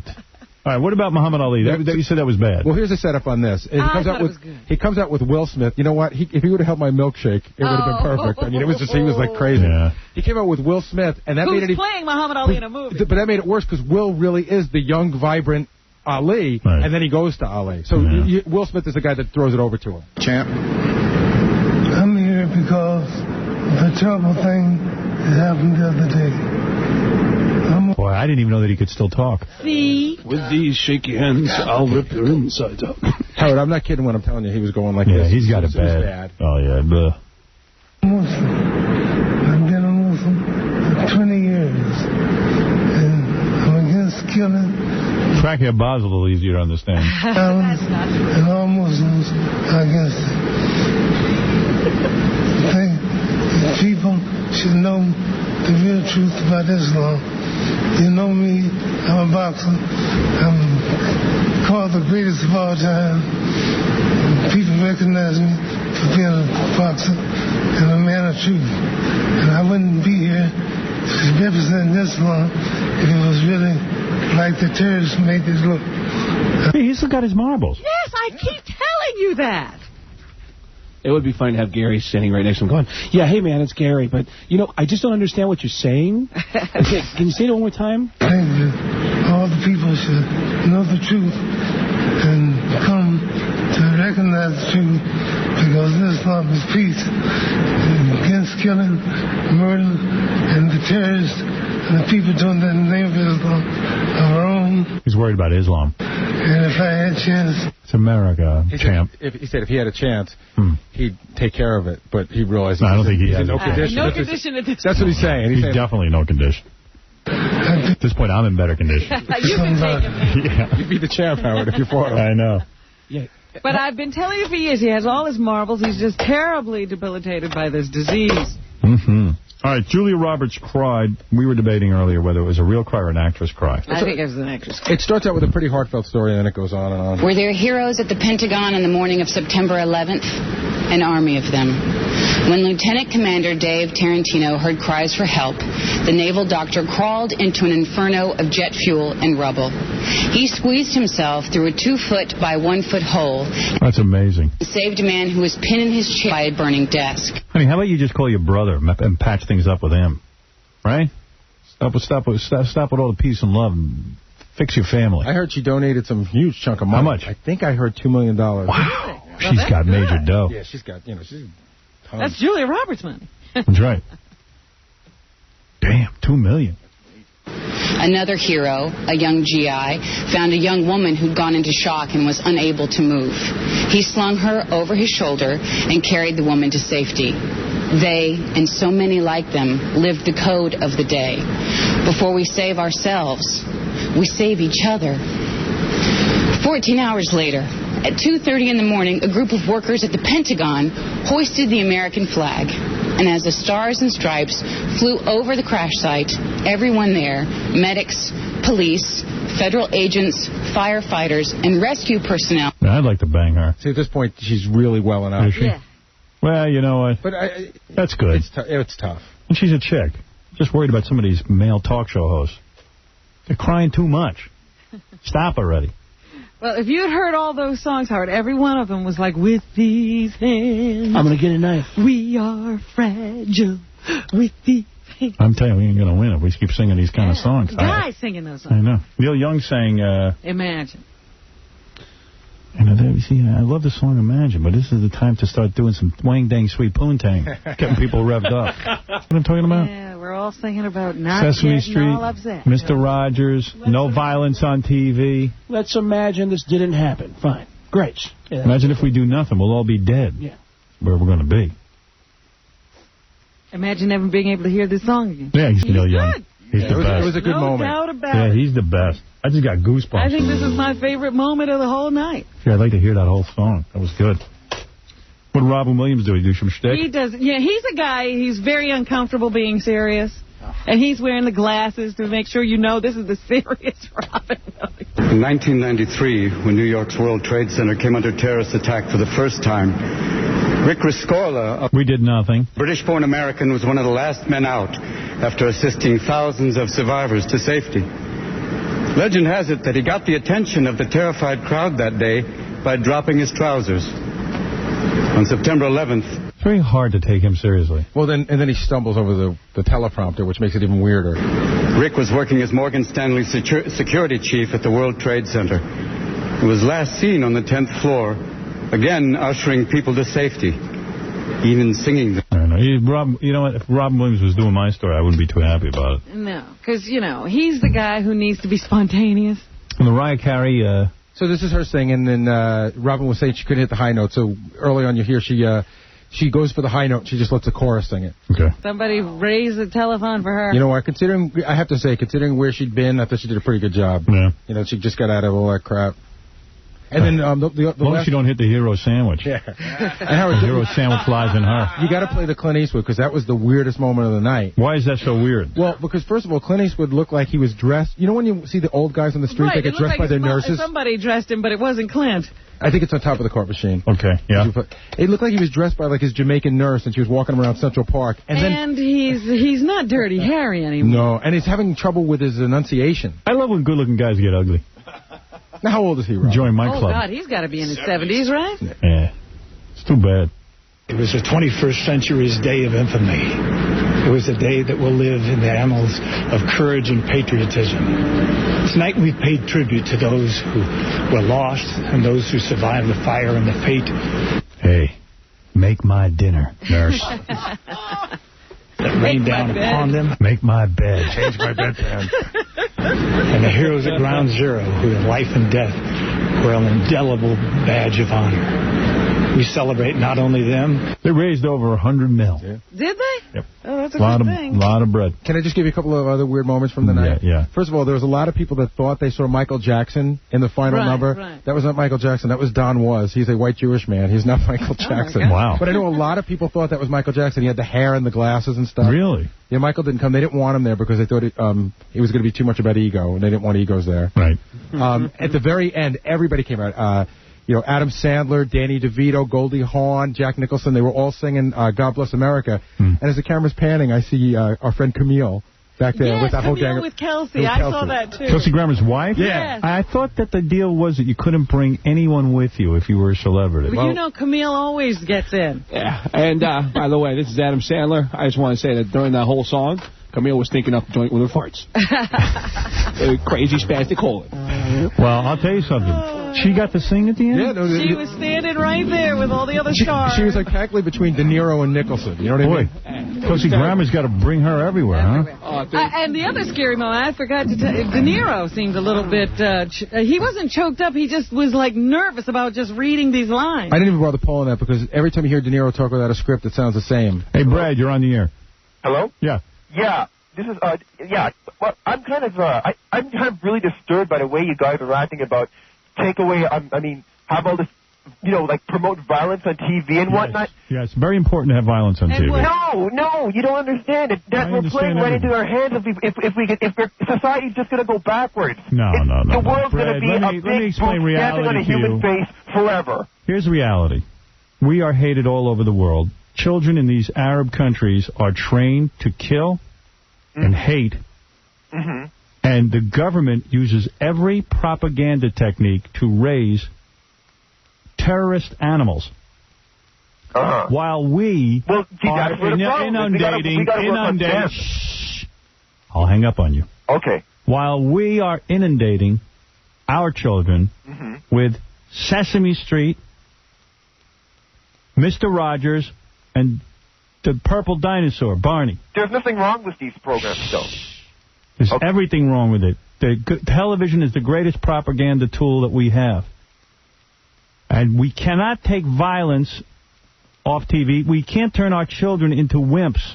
You understand? Because then we'll be bullied by the people who aren't turning their children into wimps. Imagine there's no countries. Imagine there's no religion. Well, yeah, exactly. That's the type of thing. Okay, that's beautiful and great, but you know what? You start having wimpy thoughts like that. Barney has a personal security guard. The rest of us don't. Mm-hmm. All right? For a little while, we got to be animals to kill animals. You know that most kids in this country don't even know how to shoot a gun? Well, yeah, but I think that's a good thing. Oh, okay. Well, see you in heaven. Hello? I said see you in heaven when our brains get blown out. Well, you know what? I'm telling you. You see, I don't think that this war is the right thing because... Sitting duck? No, I'm telling you something. You're a sitting duck. Keep singing peace songs. No, you know why? Because there's no point in fighting for your children because... your children's freedom because your children are just going to get killed in another war. War never solved anything in the past, and it won't solve anything now. Hey, repeat after me. Praise Allah. Because you're going to be saying that soon. If someone is shooting at you, what do you do? Okay, I guess sing Imagine. Yeah, sing Imagine. Sing Imagine. I'm not saying that. I'm saying that there are bigger forces out there. Are you wearing a dress right now? Are you wearing a dress? No, I'm not wearing no dress. I see these kids on Long Island. They all play. You know what they play? They all play soccer. So what if they play soccer? So what? Answer the question. What do you do if somebody's shooting at you? Well, I guess Sing Imagine. You put a clover leaf in the gun barrel, right? No, I don't think. What do you do? You die. He heads for the hills. Okay. I see what you're saying. But you don't own a gun? At least say that it's okay to promote non-violence. So long as you at least promote like. No, stop it already. These kooks who are busy with no violence on TV. They actually have people in America now monitoring violence. I'm monitoring it. I don't see enough of it. But if we promote violence, the world is never going to change. The world is just going to be a big boot stamping on a human face forever. Just like. Okay, whatever. All right, thanks. More Barney and Mr. Rogers. He still doesn't have a solution to the problem of somebody shooting at you. First of all, if I was president, number one, violence 24 hours a day on TV. Number two, only war movies. Only war movies. John Wayne, etc. Nuclear war would not be a thing of fear. I mean, I would have already ended this. I would have embraced it. I would have said, we have the technology to wipe you off the map. 24 hours to turn over all your terrorists or we nuke you. We nuke your ass. You're all dead. Good ones, bad ones, everyone. And then we'll start with, and then we'll clean up in life.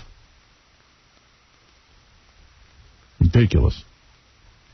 Anybody watching TV and seeing in these Arab countries that these kids are running through the street with M16s and screaming down with America and burning the American flag? Anybody see that that's what these kids are seeing on TV every day? If they could find a goddamn TV? Please. Debbie Schluchel, you're on the air. Hi, Howard. How are you? What is it, honey? Howard, all of these Arab countries are celebrating even more than what we see. But the fact is that Yasser Arafat and a lot of these Arab leaders are threatening the Arab cameramen with their lives if they show this. And if you read what these papers say in Arabic versus what they say in English, you're totally right. They hate us. Oh, yeah. In fact, all of the countries that have sworn they're going to help us, every one of the editorials in their newspapers, go on the Internet, they translate it. Every one of their editorials is down with America. They're all cheering. It's funny because yesterday I read an account of a demonstration in Pakistan, opposing the government's plan to come to the aid of America and hoisting up banners of Osama bin Laden. And they said the turnout was smaller than expected. There was still a lot of people. Right. Well, Robin and Howard, Osama bin Laden is the most popular figure in the Arab world, in the entire Arab world, and that includes Arabs in the United States. Sometimes a man has to be a man. Honey, Debbie, you like sex, right? You're a heterosexual? I'm a heterosexual. Let me tell you something. Yeah? Sometimes a woman can start talking to you, and she wants to talk about problems. She wants to talk about this. You know what my answer is sometimes? What? I rip her clothes off and I make love to her. And it calms her right down. You understand what I'm talking about? That sometimes a man, manly. You don't sit and talk all the time. I agree. Sometimes, let's say you're going out with a chick. She says, you don't communicate enough. You don't do this. You don't do that. Bang her. She'll be happy. Believe me, that's the answer. That's what she wants you to do in the first place. And it's the same with these shows on TV. You can't take a little boy and show him Mr. Rogers 24 hours a day. Well, not only that, Howard, but we're trying to feminize our boys by taking away their toy guns and trying to give them these, feminized dolls. I can't even tell you how many guys I talk to. They talk about, I'm a relationship problem, this and that. I talked. I said, stop talking. You know what you do? You bang her. They go, what are you talking about? I go, have you forgotten how to be a man? You start talking too much, you become a woman. She could get that anywhere else. Use your penis. That's what it's there for. That's what a woman wants. Yeah, but how's that going to help with the Arab problem? My point is, you've got to be a man. If we all become women, we're doomed. You got to let a little boy play with a gun. My mother would never let me play with a gun. Do you know, it's gotten to the point where I wouldn't feel right buying a boy child a gun. You know, the politically correct people have gotten to me. It's a big mistake. I would never buy a gun. You should buy your son an atomic weapon. An Uzi. An Uzi. Well, I mean, Robin and Howard, it's gotten to the point where they can't even play a lot of songs that are, they're harmless songs on the radio. We won't be able to take it. I mean, it's ridiculous. All I see is that there's a lot of censorship of things like guns and things like that on TV and of our rights. And I don't see that we're doing anything to these terrorists. Listen. What does G.I. Joe come with? Different outfits now. I had to buy my first gun when I was in my late 20s. I remember my mother read something in the newspaper that I bought a gun. You couldn't even tell her. She was, well, why would I discuss it with her? She goes, you bought a gun. I said, Ma, I didn't buy any gun. She couldn't handle it. See, you discuss everything else. You couldn't even tell her. No. I've had to defeminize myself. It had worked on Let me tell you, it worked on me. I got my ass in the gym. I tightened up and bought myself a gun. Started eating more meat. Started wearing boots instead of loafers. Started killing animals. Yeah, we need this. I said I started to form a vagina. Well, you started to tuck yourself away so you could see what that might look like. Yeah, I started to do that in the mirror, see how I could look more like a girl. Well, Howard, I think a lot of it has to do with Hollywood. I don't know if you know, but when, for example, Arnold Schwarzenegger made posters for his movie The Sixth Day, he refused to put in them with a gun when the movie is about him using guns. He refused to do that. And all these Hollywood actors don't want to have guns in their movies. You know, you had Drew Barrymore with Charlie's Angels where they did kung fu kicks, and everybody in the movie had guns, all the criminals but them. I mean, how believable is that? Exactly. They couldn't shoot. No one will shoot anyone in a film. And that's what we're thinking now. We can win a war without shooting people. And Debbie, do you know that people this week rented terrorist movies because they want to see people? They want to see America beating up terrorists. They want to see this stuff. They can't get it anywhere. We need to throw out the propaganda a little bit and get our people psyched up for what's about to happen. More of these tributes is not going to help people get psyched up.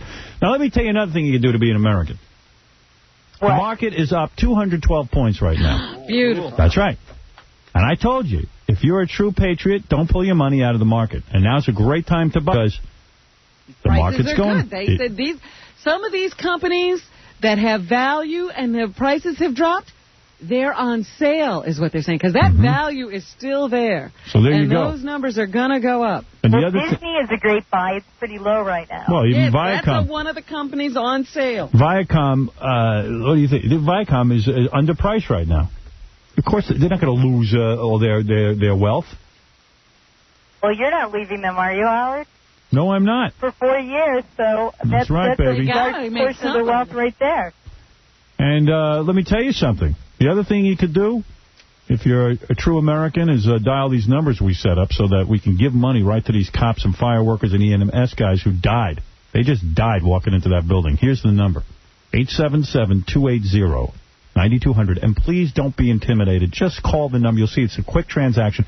Looking for a $5 donation. If that's all you can give, it's fine. 800-711-3050 is the other number. And after you do that, go out and shop. We got to get the economy going again. And buy your kids guns, toy guns. Right. Shop for guns. Teach them how to fire a weapon. And Debbie Schlussel? Yes. Can I plug my column, Howard? Will you say that you'll give one lucky listener oral if they donate a certain No, amount? I will not say that, Howard. I'm sorry. You come down here and I bend don't over. come that cheaply. Well, go ahead. What is your website? At WorldNetDaily.com. And my column is called Debbie Does Politics, Howard. Yeah, let me tell you something. This broad knows a lot of stuff. I have to go on there. Well, Howard, tomorrow I have a great column about somebody that I bet you would love to trash, so I'd love to come back on to talk about that. Call me tomorrow, honey. I will. All right, sweetheart. Love you, Howard. Love you. Love that broad. She's so bright. And totally obsessed with all these Arab terrorists. Yeah. That's what we need. We need NAR.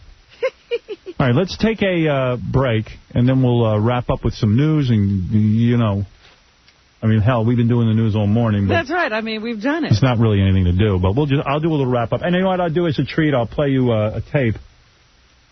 This is funny as hell. Lily Sobieski, you know who that is? Yeah, she's that actress. She did a poem on The Tonight Show. Oh, really? About this? Yeah, I got to play it for you because I tell you, I hate poetry. You know what poetry is? Poetry is a string of words, not complete sentences, for people who can't write sentences, I think. I don't understand one thing people say when they write these poems. You know, our intern, we have an intern here who came in and read a poem to us, and we laughed at her. And I went out into the office after the show. She said she was still shaking from the drubbing we had given her about her poetry. She taught us a lesson. She wrote another poem about us. Oh, no. The creeps we are, and she was right. I would love to hear that one. All right, let's take a break, and we'll be back right after this. You're listening to a man who never stops breaking balls and wins. Howard Stern. WBCN Boston. WBCN Alternative Rock. WBCN. Yeah, Casey is really the most interesting person I've ever met in my whole life. Why? During the commercial, he said, "Hey, man, I had a dream. What do you think this means?" He goes, "I dreamt I was in a room full of decomposing women, and I was molested by Artie Lang, and what's that guy, the cheerleader from Saturday Night Live, Will Ferrell?" Oh, my God. Means you're gay. And he called it a dream, not a nightmare. Yeah. Yeah, he stayed asleep. He wanted to see how it turned Casey, this out. is the weirdest thing. Dude, that means you're gay. That means I'm gay? Yeah, that's a gay fantasy. Listen, no, to be raped by Artie Lang? Decomposing women? And Will Ferrell. No, listen, I was so... How about all the women are dying in the world and you're only interested in men? No, listen, I had been in this room before. I don't know. It was so familiar to me. And, and the thing was, I was trapped. I couldn't get out. And it was Artie and that guy Will Ferrell and all these decomposing women. And they raped you? No, I don't remember anything. You said they molested you. Yeah, but what were they doing? Fondling your genitals? I don't remember the exact acts. I remember I had to get out. But I remember being in school the next day, and I never told anybody. I never told. I was like, but well, of course not. You're embarrassed. Because how about you're gay? You know what it means. It parallels the incident that's in the back of your mind that you don't want to admit. That you don't even know happened. Something happened. Hey, was it hard to choose between Will Ferrell and Artie Lang? Who's your go-to guy? All I remember it was horrible. It was horrible. I remember at one point. Were they very loving? They let me for some reason they let me go into this one room, and I was looking for something sharp to go back, but there was nothing sharp at all. They had taken all the sharp objects out of this room. You don't want to be gay, but you are. That's what this is. That doesn't mean I'm gay. It's weird, isn't it? But yes, you know, it's one of those dreams you wake up and it's... you know what? Please, it's an obvious dream of homosexual. If you weren't gay, you'd have found the sharp object. Hey, on our phone, real quick, is Telly from O2 Go, which is our new sponsor. I love that drink. O2 Go is water with oxygen in it. And Telly. Yes, how are you? Telly wants to make a donation to our fund. Go ahead, Telly. I can't think of any better place to give money to. Don't have a lot, but I'm going to make a $1,000 donation now, and we'll try to do more later. Great, man. Telly, thank you. And O2 Go, we're proud to have you on the air with us. And if anybody else wants to make a donation, and Telly's making a $1,000 donation, but even if it's just $5, do it. Thanks, Howard. Thanks. 877-280-9200 or 800-711-3050. I'm just reading here, there are 343 firefighters missing. Yeah. Well, that's where this money's targeted to them. For those guys. Just reading about one guy, Patty Brown. He inspired a woman to write a novel. He's missing. This guy, John Podaharitz, in the New York Post, wrote an article agreeing with me, saying that the telethon was a little disturbing. And, I mean, don't get me wrong. I'm glad they raised money. And they raised over $100 million, and that's fantastic. But he said the telethon was unbelievably and unrelentlessly depressing. The songs were slow, mournful, mostly in a minor key. The sets were dominated by candles. Yes. There was, nothing about anything to look hopeful about or anything we need to do now. It was all about just being sad. John Podaharitz says, worse yet, the show's most important sub-theme was that America better be careful not to oppress the Muslims in our midst. After only 15 minutes had passed, we were treated to a little film clip of Muslim children saying they were sorry for what happened. Now listen. And then, of course, you had Muhammad Ali come on and condemn the attack and then praise Islam. How are we going to go to war with all these nice people? With all these nice people. And no offense. I know there's nice people. You don't have to point it out to me. But we're about to go to war, and we're going to kill women and children. Can you believe this crap? We're like a battered wife here. I know. We're afraid of more violence breaking out. And we think that if we just turn the other cheek, that's just going to go away. You're right, Sam. It's just the syndrome we're in. Sam, you're right. We're like a battered wife. Remember when Farrah Fawcett, in that movie, Go ahead. she took all this crap from her husband. And she finally said, you know what, I'm going to get back at you, you son of a bitch. I've been putting up with this crap for long enough. And she burned the guy alive. And she was applauded for it. That's right. And they let her off the hook, and this is what we got to do. We got to go over there and start burning people. Come on. And we got to start getting them out of their houses. Come on, say it. And we got to nuke their country. Right. Eliminate them. We have to burn their bed. It's time to kill. It doesn't get any more clear than that. It's not time to sit around and sing Imagine. Imagine there's no terrorists. Well, it's kind of hard. All right, thank you, Sam. Hey, that article that I just gave you? Is there no World Trade Center buildings? The article I just gave you. You just read the first 3 lines. It's so exactly what you're saying. For once, let's have no grief counselors standing by with banal consolations. I told you just as we were going into commercial, all I hear now on the radio is, we have people standing by. Well, the goal is to, we should all feel better. We shouldn't feel better. We shouldn't be healing right now. Healing is inappropriate now and dangerous. If you're having a problem with this, give us a call. We have people who can talk to you. We need rage. That's what this article's saying. We need rage. We cannot heal. We can heal later. Heal after we kill everyone. Yeah. Yes, I told you, I'm getting very worried about my country because this is all I'm hearing. It's about how everybody's sad and sorry and doesn't know what to do. Oh, we're finished. I told you we're not going to do anything. You said I was wrong. I'm telling you we're going to do nothing. You're right. America is full of, I don't know what to call you people. You people. You people. I'm ready to go. You're going nowhere. I'm ready. I can't go by myself. Why didn't you go with Courtney and try to join the Marines? Oh, please. You know Courtney knew nobody's going to take Yeah, her. but you have experience. You can go in as an officer, right? I could go in as nothing. Just stay home. I'm Robin, here to report. anything you want to add to... Oh, let me just hear. I'll give you this. Let's be a man and have sex with Robin right now. God damn it! Oh! Lily Sobieski is... to me, she looks like Helen Hunt. But a little bit. Dead ringer, right? Oh, she's like a 19-year-old actress. Young Helen Hunt, yeah. She's in a lot of these teenage-type movies, and she went on The Tonight Show with Jay Leno. She started reading, this is what I'm talking about with the healing. She read some kind of wacky poem. People were applauding. I don't even know what the hell she's talking about. Listen to this. I know you've written a poem. I have, actually. Is this your book here? Yes, it is. Thanks for putting me on the cover. I appreciate it. Do you mind reading it? Sure, I would really like to read it. I didn't really know, the time right now is so Everyone's afraid to say the poem sucked, you'll see. difficult. I don't even know how you can approach the subject. I think humor, it's so nice to all of a sudden have something that makes you laugh because you jump into another world and the tension is relieved. And at the same time, I don't even, kind of know how to talk about it. So I wrote this just the day after. And so this is kind of what I was thinking.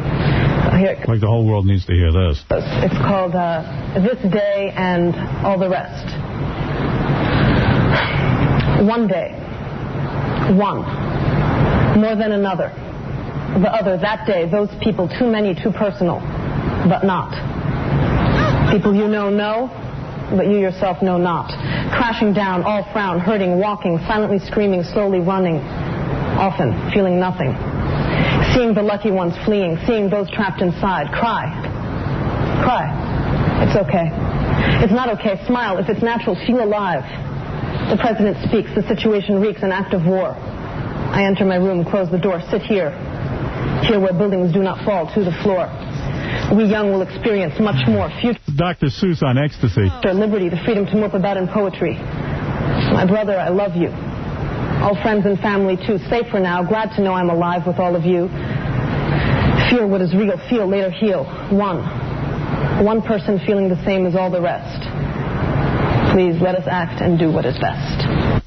Well, this is why, let me finish saying this. This is why we are in trouble as a country. Everyone's writing poems. One day. Now, Jay Leno should have turned to her and said, that didn't even rhyme, Lily. Do you think that Jay enjoyed the poem? No. Or do you think that he let her do it? So I don't think he even knew what it was. I mean, Cat in the Hat. That's a good poem. This bitch doesn't know what she's talking about. Right, Al Pacino's baby. This doesn't even rhyme. Someone train this bitch to shoot, would you? Say that. All right, come on. Now you've gone too far. All right, listen, Robin, anything you want to wind up with? A couple of things. Go ahead. First of all, our primary elections are tomorrow, Howard. Good. And they say today that Rudy Giuliani is going to announce that he wants to stay on. Oh, wow. But there is no way for stay on. They say that the governor last week seesawed back and forth as to whether to do something about this, and then finally decided not to.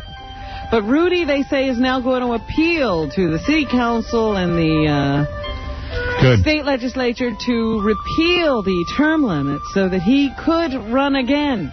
And now they're saying, well, if he actually does that, it could throw the primaries tomorrow into turmoil. So I don't know what's going to Well, I'll tell you what's going to be. We need Rudy. Well, let me tell you an idea I have. I am announcing that I am running for mayor, New York City.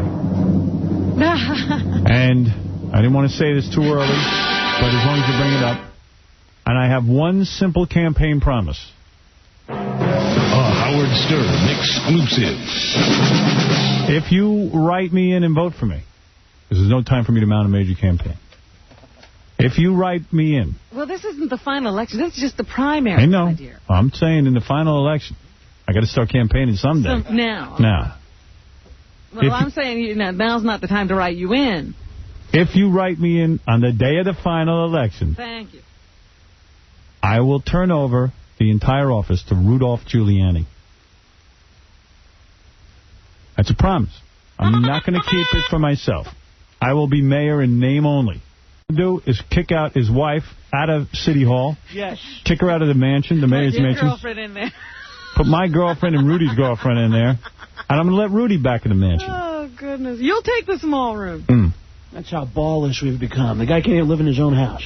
That's right. So, I am running.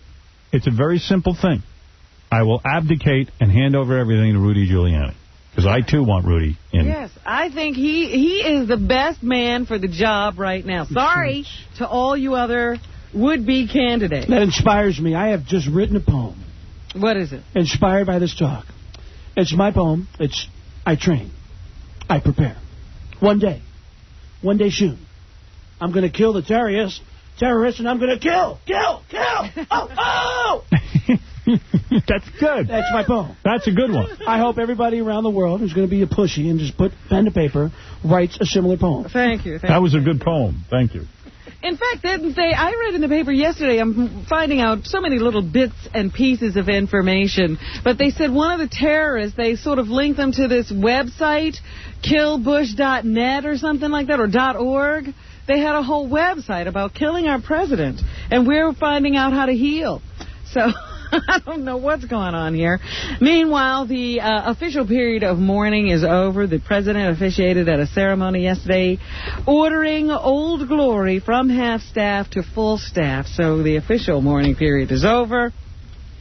However, as I said, I'm hearing all these ads on the radio. If you're having problems dealing with the current events, please call us. We have people standing by.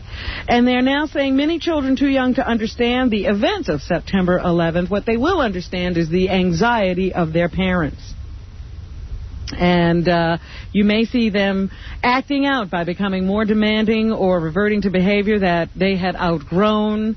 And this is all a result of feeling your anxiety. So you're not doing your kids any good running around like that either. Yeah, meanwhile, their parents are jumping for joy and celebrating on the streets, and that's what their kids get to see.